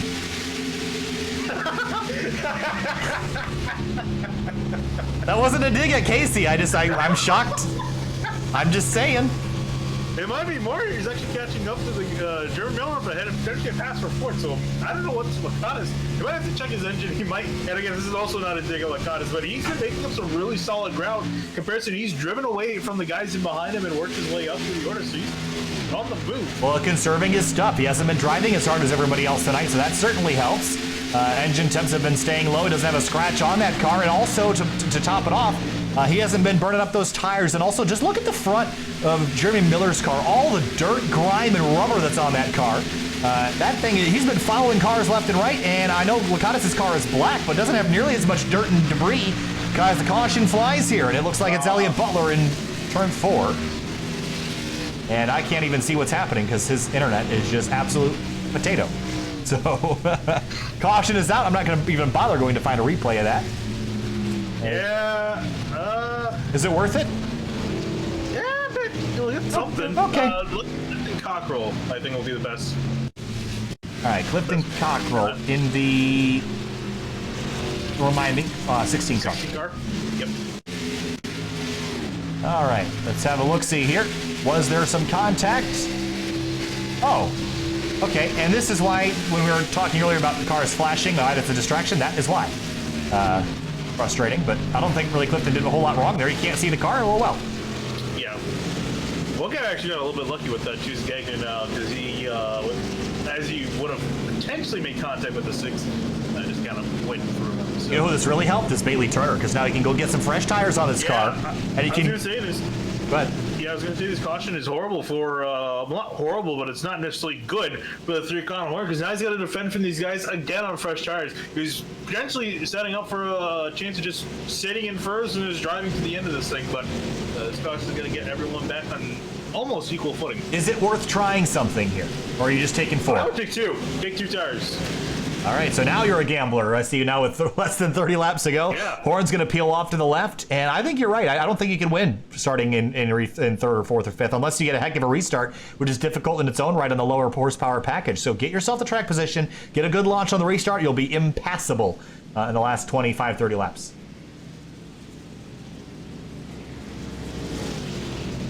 Looking down from high above the speedway here, and we got just over 25 laps to go. And the real question is, does Bailey Turner try anything with the tires? No, he's taking 4, so he feels like he needs all 4. And there goes Connor Horn on by. Everyone everyone's playing it too safe now. Now's the time you really got to gamble with this stuff because this could be the last caution of the night. You never know. Well, a couple drivers decided to stay out, and I'm wondering if they're going to hit pit lane. Bryce Calusa in the 20, and Angelo Ronas in the 11. Okay, Angelo Ronas is almost certainly going to hit pit lane. Not with that car. He's not going to stay out. Yeah, I definitely don't think you want to stay out. I don't think that's the call. At the very least, get yourself some right side tires. Because, yeah, that's definitely not going to bode well for you. We'll see here if Calusa does try. That would be a really big gamble. And even Calusa's got some fairly significant nose damage on this car, so we'll see. The driver that won the race off of pit lane was Connor Horn, then Halpern in second, Bailey Turner. Casey Lakatos will be restarting in fourth. And now it all comes down to the restart. I think the first 100 yards of this restart are the most important part of the next 25 laps.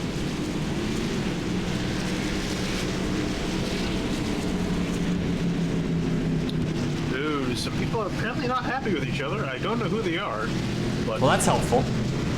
Yeah. Oh, there's some people angry. Oh, I knew that. Thanks, Vinny. There's 20 cars in the garage.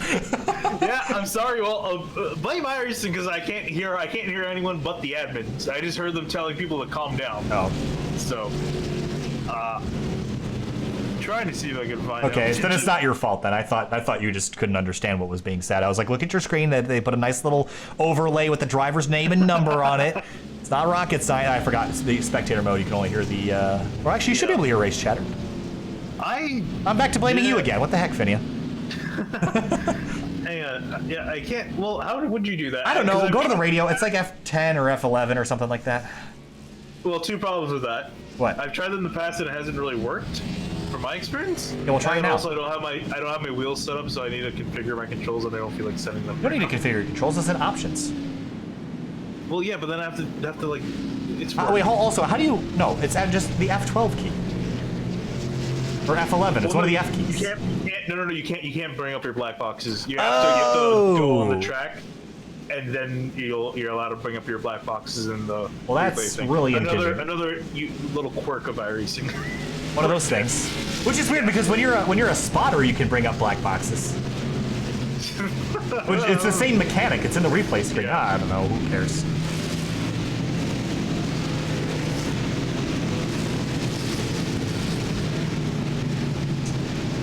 All right, well, we've been live for an hour and 29 minutes. We're going to have just shy of 13 minutes left in this race. When we come back to the restart here, it'll be 25 laps to go. Pick me a winner, Finney, and it's hard to not pick the 3 car, but the 24, the 26, the 50? He's up there in 4th, Casey Lakatos in the 50. All right. I mean, he's honestly legitimately had some pace in that last run. I don't know where he got it from, but he looked like he was on a significantly fresher tires than the guys around him, and was making up some quality time. So we'll see here if he can stack up with guys like Bailey Turner, Halpern, and Horn, sneak away a win. What a win that would be for the 50. Coming back to the restart, we talked about it. 25 laps to go.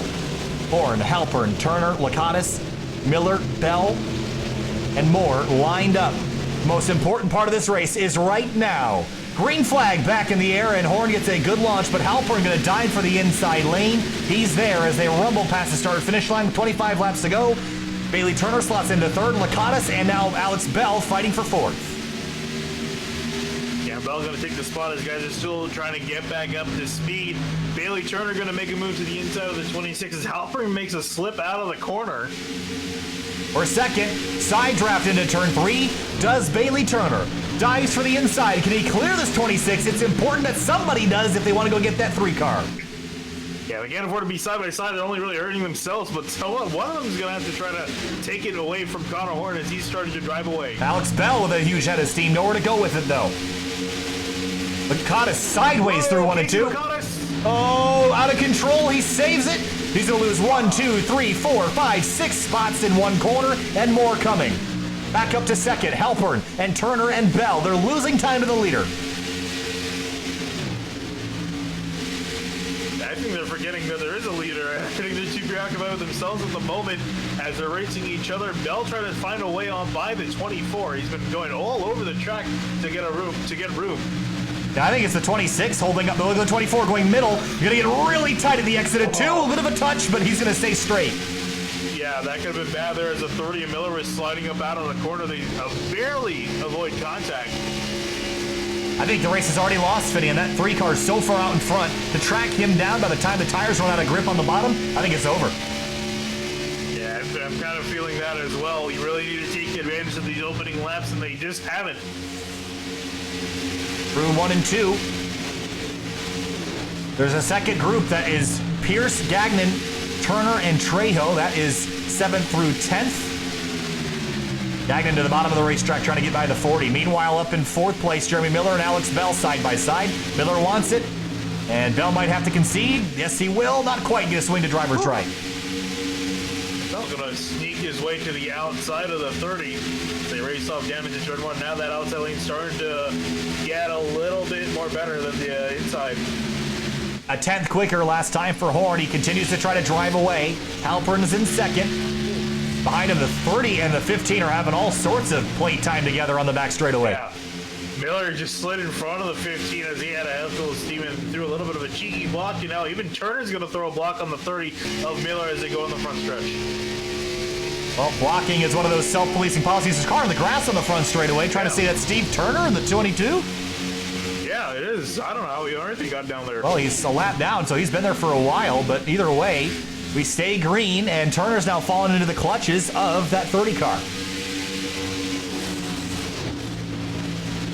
20 laps to go.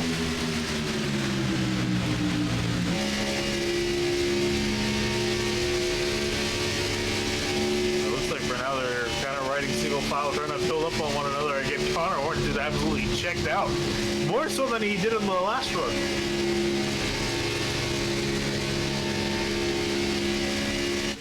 And everyone else pretty much single filed out. Bryce, Calusa, okay, except these guys. Look at this. Looks like they're pacing at 170 out of turn 2. There's Calusa in here. The 27 is that car. That 27 car is on the lead lap, if you would believe it. Look at the nose of that thing. Yeah, in the modified division. Carter Kundinger in the 72. His first start. Making it work with not much left in that car either. Yeah, if we're gonna get another caution, this is where you would, or if you hope for another caution, this is where your hope would lie. These guys are side by side, a few rows deep. Looks like a Talladega pack race here. There's the 44, Terry Silvers. Michael Houghton's in this group. The 88, who had a really solid run earlier, is now the free pass position race car at the moment. Joshua Banks in there as well.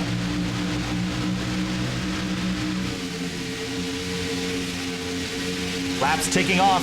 Now, that being said, Zach Halpern just ran a 10th quicker than Connor Horn. Reeled him in about a 10th of a second, so I don't know if this is totally over yet, but Halpern better hope that he's getting better and better because doesn't have a whole lot of time left to do.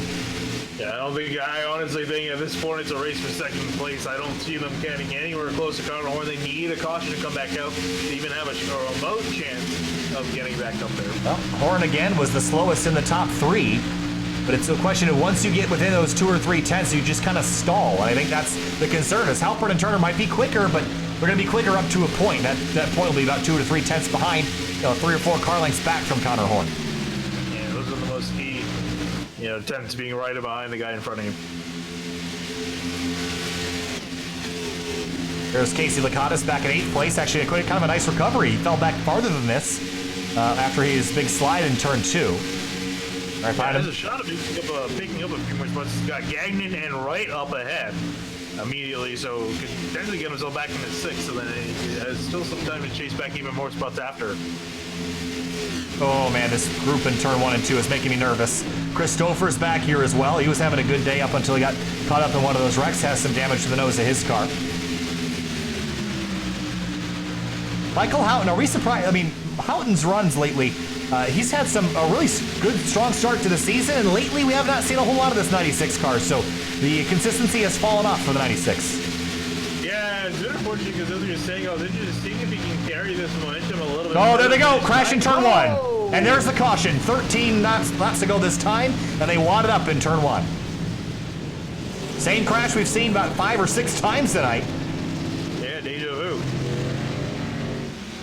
It just seems to be catching people out when they come back up. Was it the 36 of Banks? Yeah. And Calusa.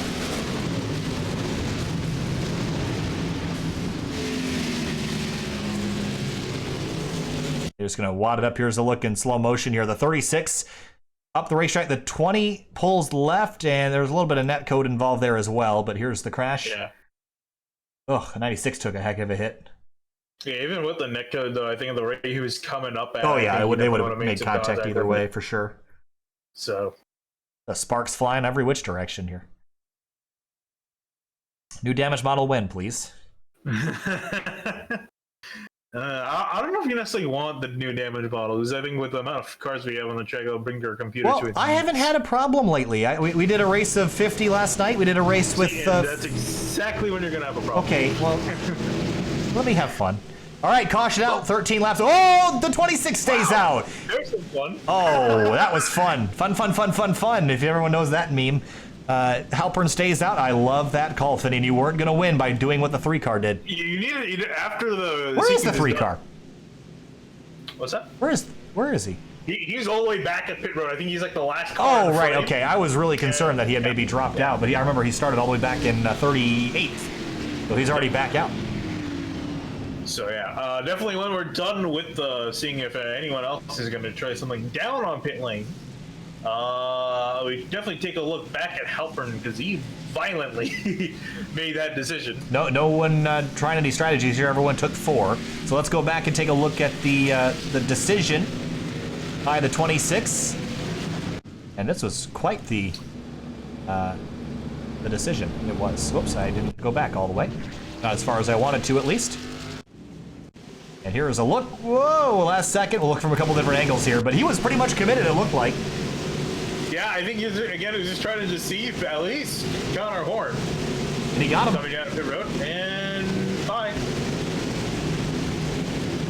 Right on board with 24 of Bailey Turner here. As soon as I can find where the 24 is, P5 at the moment. That's what it looked like from his view. And Horn probably sees this 26 coming and says, okay, fine. Pulls left, and Halpern says, see ya. Yeah, I am a bit surprised. I do feel like Halpern, again, he could have gotten this. I think he might have been curious if anyone else would have tried the same thing, especially further back, just throw a Hail Mary at this point. But, he would have essentially had the same effect if he just took 2 tires and pit road would have had some fresh rights to work with as well. So this is going to be interesting. I don't necessarily know if it's going to work. We saw, I think it was Jeff Wright. Here's what I'll say. Is that Bailey Turner, because he came out behind Connor Horn, he will line up behind the race leader. And I think that might have played into the consideration as well. I don't think fresh tires of any kind will do you any good unless you're in the right lane or the correct lane behind the leader. And that's what he has done by taking 4 tires. It keeps him behind the 3-car. He knew the 26 was going to be in front of him, so it put him behind the 26. Clever strategy there. And I think Turner might have at least a run for second.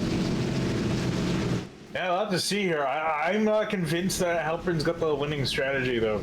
We're running out of laps, yeah. But I think that Turner's got the winning strategy because A, he has 4 tires, and B, he's going to be in the line that goes because Halpern will have the jump. Then Turner will be past the 3-car, and now he's got 4 fresh tires compared to the 26. I love this call for Bailey Turner. I think this is exactly what he needed to do, given what the 26 car did. Because the 3-car is going to get jumped here on the restart. He's not going to have the restart that he wants to get unless he absolutely nails it. We have not seen the driver in the opposite lane have very good restarts really ever since we went to this lower power package because, obviously you don't really have any wheel spin. You just plant it to the floor and go. So whoever gets to the throttle first goes. So Turner is going to be lined up behind the race leader and puts himself in the best position to overtake this 26 who will have older tires when they get down to the first set of corners. So I like this call. We'll see how it works. This could very much be the last restart of the night. Yeah, it's going to be Halpern that's going to be leading them down to it. Connor Horn in second, Turner in third, Miller in fourth, and Jeff Wright in fifth. Jeff Wright kind of rebounding for his night. It's been up and down for him all evening, but actually he's restarting P6. It's Alex Bell in fifth. Bell. 9 laps to go at the restart. Gonna be a frantic one. I'm not convinced we're done crashing yet tonight either. We'll see here. Field rolls out of turn number 4. Halpern, Horn, Turner, Miller, Bell. Green flag back in the air, 9 to go. It was a decent restart by the 3. Not a great one for the 24, though. He didn't get the jump he needed. The 3 comes down and throws a block. Yeah, that's not going to bode well for him. He's going to have to try to find a way around Connor, or maybe like have him be held up by the 26 and Alpern here as they go into turn 1. Yeah, again, he needed to get that restart, and he didn't. Look at the 26. Now he's vulnerable. Battled on the back straight for the lead. And I think that restart lost Turner this race. He should have been right up on the bumper of the 26, and now he's behind the leader, who's got 4 fresh tires, and Halpern's going to be gone now. Yeah, Halpern's going to be dropping like a rock. Here comes Jeremy Miller in behind. Whoa, contact. 3 wide on the front straight. Turner is almost clear for a second. Now he is. Ooh, and Miller and Wright door each other entering turn 1. Miller going to get a little bit tight on the 26 to the outside. Turn 2, they somehow don't wreck. Wow. That was tight. 7 to go next time by. Turner is clear of the rest of the field. Now he just gets to run the 3 car down the old-fashioned way. It's going to be tricky to do, though. Oh, 4 wide. Oh, that was... He's not done yet. Oh, going to tour the 15. 30 up the middle. Miller to 4th. Oh, we're still 3 wide. Here comes Bell throwing it on the inside. These guys have been pretty calm the last few restarts. Now all gloves are off. You called that calm before? It's chaotic now, but look at this. 3 wide. The 83 going to give the 15 a push. And look at the 48 to the bottom of the 30. Bailey Turner is right with the 3 car, but he's only got 6 laps left, and that's not enough time unless something crazy happens. There's Lakatos up the middle for 6th. Turner's going to have to be aggressive, and by aggressive, I mean make some contact with the 3 to try to, ruin his runs off the corner, because he's not going to pass him the old-fashioned way. All came back to that restart. Had the 3 car not cleared him, I think Bailey Turner would be leading this race. That's how important that was. Off into 3, Bell to 5th. Behind them, Gamma up inside the top 10 and 8th. Oh, a bit of a dicey moment. Halpern going to drop outside the top 10 here any moment, because here comes Chambliss and Trejo to take that spot away. This didn't work out in the 26's favor. No, it didn't. Ooh, got into Mason contact with the 40. 5 to go, coming to 4 to go next time by. Wright and Bell nose the tail. This is for 4th. Bell with a run. Here he comes.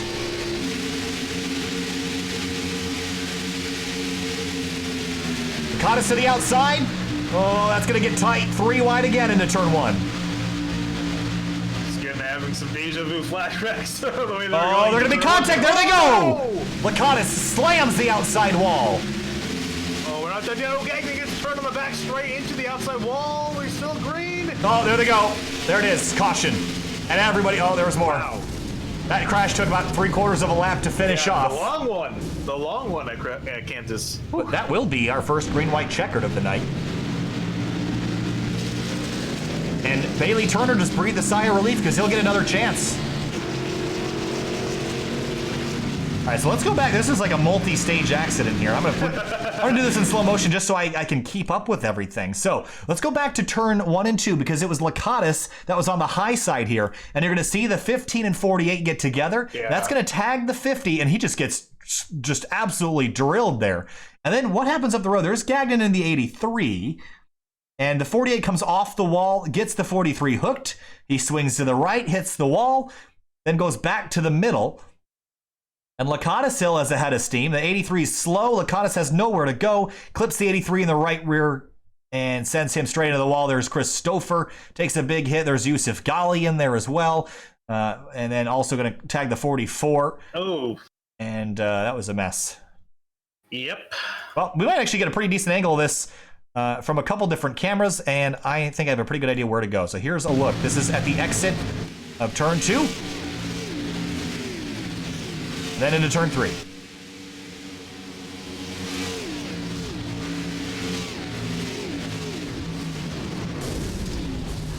And a smoky conclusion to the night for a couple of those drivers. We'll head back up live to the race leaders. Now what do you do? I don't know, honestly. All right, let's look at the situation here. Wait, I'm not coming back down pit road. That'd be stupid at this point.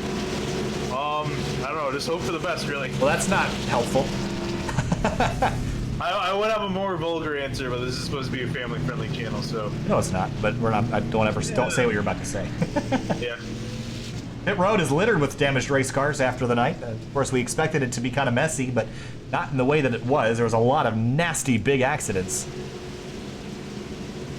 And we're going to have an extension of the race here. It was originally scheduled for 140 laps. We're going to be at least 2 or 3 over that by the time we get back green. And this will be our first of 2 attempts at a green-white-checkered. I'm feeling we're probably going to have to use 2. I'm thinking that's likely.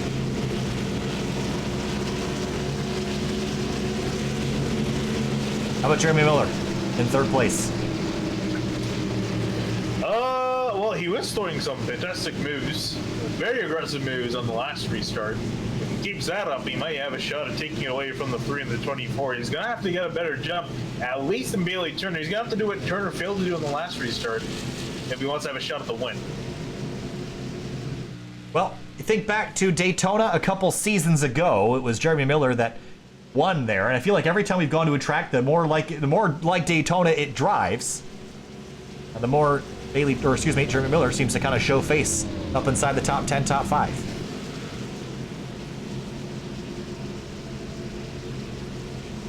So if you're just joining us, sorry to interrupt you here, Fanny. I'm just going to do a little plug here, shameless plug. Yeah. If you're just joining us here for the Outsider Racing League round number 8 from Kansas, and if it's your first time here at SimTV, make sure you subscribe because we put a lot of effort into this, a lot more than it looks. Of course, a lot of long hours outside of just the stream. I spend hours a day working on stuff outside of this, so just a little appreciation is awesome and very much appreciated. So subscribe if you haven't. If the button's red, make it gray. And if you want to be notified every single night when we go live, you can hit the notification bell and join us for road racing, oval racing, everything in between here, Finian, as we get lined up for our first attempt at a green-white-checkered finish. Yeah, one thing I wanted to point out is that car, we were talking about how tore up that car is, he's up in a 12. Wow, that doesn't have a front bumper on it, doesn't have a rear bumper on it. I wonder if it has a driver in it at this point. Belongs on a. I hope it has a driver on it. Belongs on a rollback. Car technology that Google's been working is on the racetrack. Well, he's done I mean, you'd hope that it had a little bit better crash avoidance than. I mean, his name is Cars, so I don't know. Conspiracy theory. Like Daryl Car Trip and what's the what are the other ones? I forgot about the other one. I don't remember. Like in Cars or like Jeff Corvette. Jeff Corvette. All right. Someone asked if we have any dirt racing. On occasion, not often, but we do. If you're interested in dirt racing, check out the 3-Wide Racing League because they run dirt quite a bit in their truck series events. Of course, they're not running trucks at the moment, but there will be some dirt, I believe, at some point this season. So those are Sundays and Mondays. You can check our schedule for more as we come out. That's on our website, by the way, link in the description. All right, time to go racing. First attempt at green-white-checkered. 2 laps to go, and green flag the 24. Hip checks the 30 to the apron, and they're going to get distracted. That 3 car's gone already. Oh yeah, I think you might as well give the trophy due to the 3 as they do make it back to the white flag. But Miller going to easily work on by the 24 Bailey Turner. Now going to set his sights on the 3 of Connor Horn. Miller on through to second. Battled on the back straight. There's the 15 of Alex Bell alongside Jeff Wright. The 24 of Turner in line in 3rd place right now as they come back to the white flag. If we make it to the white, this race will be official, and it's checkers or wreckers. How about the 30 car closing in on the lead here? And here comes the 24 back to the inside. Yeah, Miller left the door open because he's trying to defend that outside lane here. Turner going to throw it up the inside hard and make it past Miller. Oh, he's through. They're going to crash, though. Touching, slipping, sliding out of turn 2. They don't crash, but the 24 is only 3 car lengths away from the leader. He's not going to be able to get close enough, though. Battle off into turn 3. There's right on the outside Jesse Pierce, Robert Gaba, and more. Checkered flag waves for Connor Horn. He'll round turn 4 at Kansas and bring home a win at Kansas Speedway. In dominating fashion, too, might add. He has been untouchable the last half of that race. And it was 0.2 of a second between Horn and Turner, and that was the winning margin. And a celebration for Connor Horn. Oh, not sure if there's some, oh, there they go, they're crashing. Yeah, yeah, there's some hurt feelings on the track. Oh, there's Zach Carr picking up some more damage, but there's certainly a lot of hurt feelings out there tonight. Connor Horn gets it done.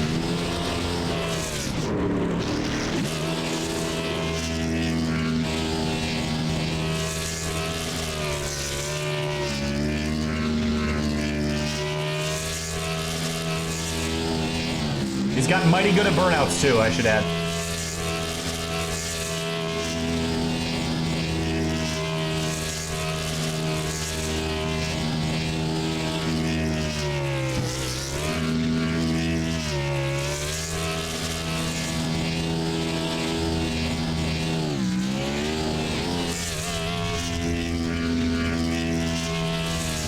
He's actually going to burn it down. He's going to set the grass on fire at this rate.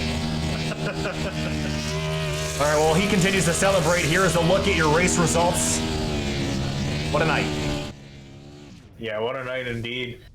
Just looking down the road. How about Robert Gaba up in 7th, Eddie Trail in 8th? Good finishes for both those guys. And Skylar Shackelford fights back for a 9th place result after getting just body slammed into the safer barrier at the exit of turn 2. Rebounds for a top 10 result. Zach Halpern, all things considered, I mean, obviously he was the dominant car tonight. Sucks to finish 10th, but with the strategy he pulled, honestly, probably should have been lower than that. So 10th place, not a bad result for the 26.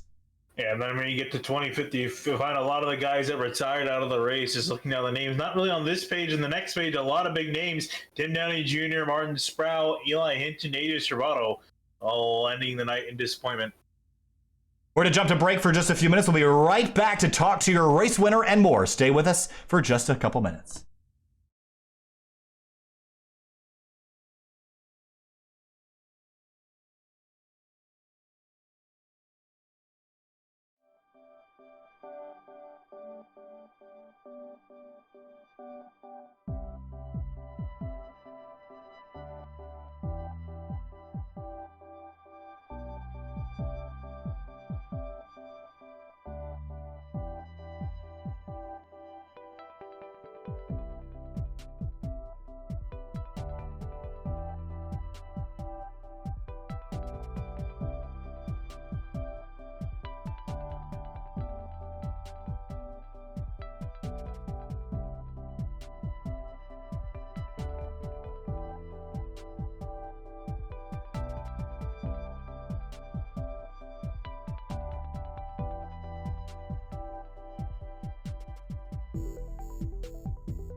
Welcome back live to Sim TV and Outsider Racing League round number 8. We're here with our 3rd place finisher, Jeremy Miller, in the number 30 Valvoline car. Jeremy, tonight was an all-out brawl for everybody. You started in 13th, up and down the order several times, avoiding crashes left and right, through to a top 5 result, 3/10 back from the lead.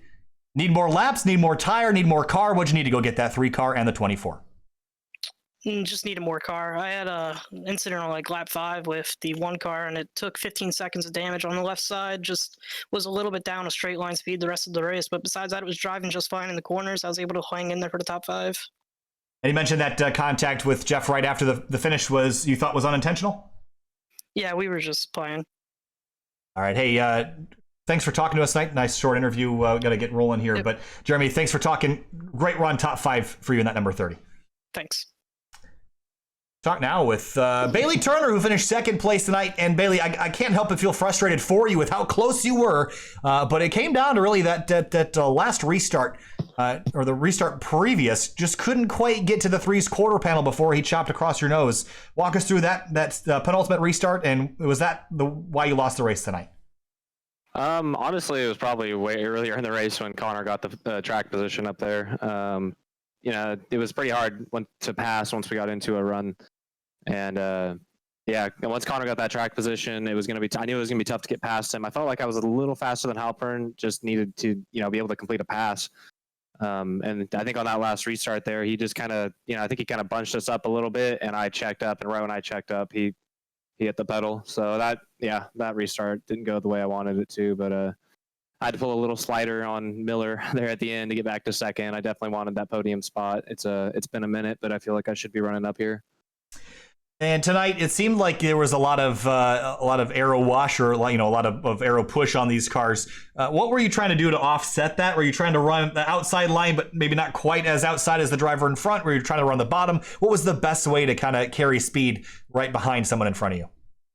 Yeah, with that aero push, the leader can pretty much run full throttle, I think at least from 5 to 10 laps. And then if you're in second, you're already lifting behind him, probably, lap 2 or 3. So basically just trying to offset the car, use that seam. It seemed like the seam on the top up there loosened the car up a little bit and helped it rotate. We just ran up there, and I just tried to offset as much as I could, just save tire. And on the long runs, I was starting to track guys back down, but unfortunately we didn't get any long runs there at the end. So I'm satisfied with the second. It was a good run. Bailey, congratulations. A P2, still a great result for you in that 24 White Claw Chevy. Thanks for talking. We'll see you next week. Appreciate it. Moving on now to Connor Horn, who won this race and was arguably one of the dominant cars tonight, especially towards the end. Connor, track position so important, but you didn't have it for the entire last half of the race. There was a couple restarts where you had to fight for it. Walk us through those last couple restarts with less than 30 to go. Especially when night fell, his restarts just got crazier and crazier. And as the lights came on the track, the bottom was a little better, still not worth running for a long run. Definitely usable on restarts. There was a couple times when I was kind of given the bottom by Halpern at least once or twice. He just gave it to me at one point, which that might have been the race. Because how hard it is to pass. I was hoping a little bit for a long run there, because it seemed like those two were falling off me on the longest run we had, which might have been like 20-25 laps. And obviously the restart with like 9 to go, the tire strategy was up in the air, and I thought people were going to take 2. I was taking the right sides on pit road for the stop, and I audibled to 4, so luckily I did, because no one took 2. Halpern was the only one who took none, and luckily I was able to get in front of Bailey just barely on that restart, and I was able to get by Halpern first, which pretty much sealed it. Talk to me about the different lines we saw tonight. Did the track change at all, or was it pretty much just top line from the drop of the green flag this evening? Wait, sorry, what was the question? I was reading something. Oh, I was going to ask, did the lines change over the course of the night, or was it pretty much just top dominant from the drop of the green flag? The only way the lines really changed was low line. Oh, you got cut off there, Connor. Yeah, figures. Just the inside line was only usable for about 3 laps or so. When pretty much at the end of a race, it was. Oh, got cut off again there, bud. It sucks. It was pretty much the outside line, no. Okay, that's what I was looking for. I know. I was trying to say that the inside lane only gets 3 laps. That's about it. Sounds good, Connor. Hey, congratulations on another solid victory in the series, and a great run tonight. Dominant run for the 3 car. Yep. Hopefully I see you next week. Hopefully I'm not cutting out too much. That sucks. All right, Connor. Good luck. We'll see you later. Yeah. See you. Is that all we got, Finney? I think that might wrap it up here tonight. We were going to try to... Robert Gamma's back in the thing. Let's give it a try. Let's see if we can talk to him. Hey, Robert, you got a copy? Oh, doesn't look like it. All right. I guess we'll wrap it up there then. Well, thoughts after this race, Finian, certainly chaotic one. The drivers are going to have to be healing some broken relationships for the next couple weeks or so. But I thought it was a really entertaining race, lots of action at the very least, and there were some pretty spectacular wrecks, which it's always kind of nice to have something wild to look at. Yeah, it definitely was, and I think Connor pretty much summed up the night in one, or I guess 2 words, outside lane. I think definitely summarized the night up. Yeah, some interesting racing, though, towards the front. It was nice to see the guys trying to take away the lead, but again, that outside lane was just way too good. But the attempts that made, and the 3-wide action into turn 1, while some ended up in wrecks, some ended up in some fantastic racing. All right, that's going to wrap it up here tonight. Everybody, we're going to head off air. If you want to join us again tomorrow for something a little bit different, hey, 3 p.m. on GT World YouTube channel. That is the SRO America official YouTube channel. We'll be streaming Assetto Corsa Competizione for the first time tomorrow afternoon. Then you have to wait till Monday night at 7:30 on Speed 51 to see us again. Tuesday night at 9 p.m. right here on Sim TV to see us back in our home habitat on Tuesday for the Belly Up Invitational, Charlotte Motor Speedway. We'll see you later. Have a great night.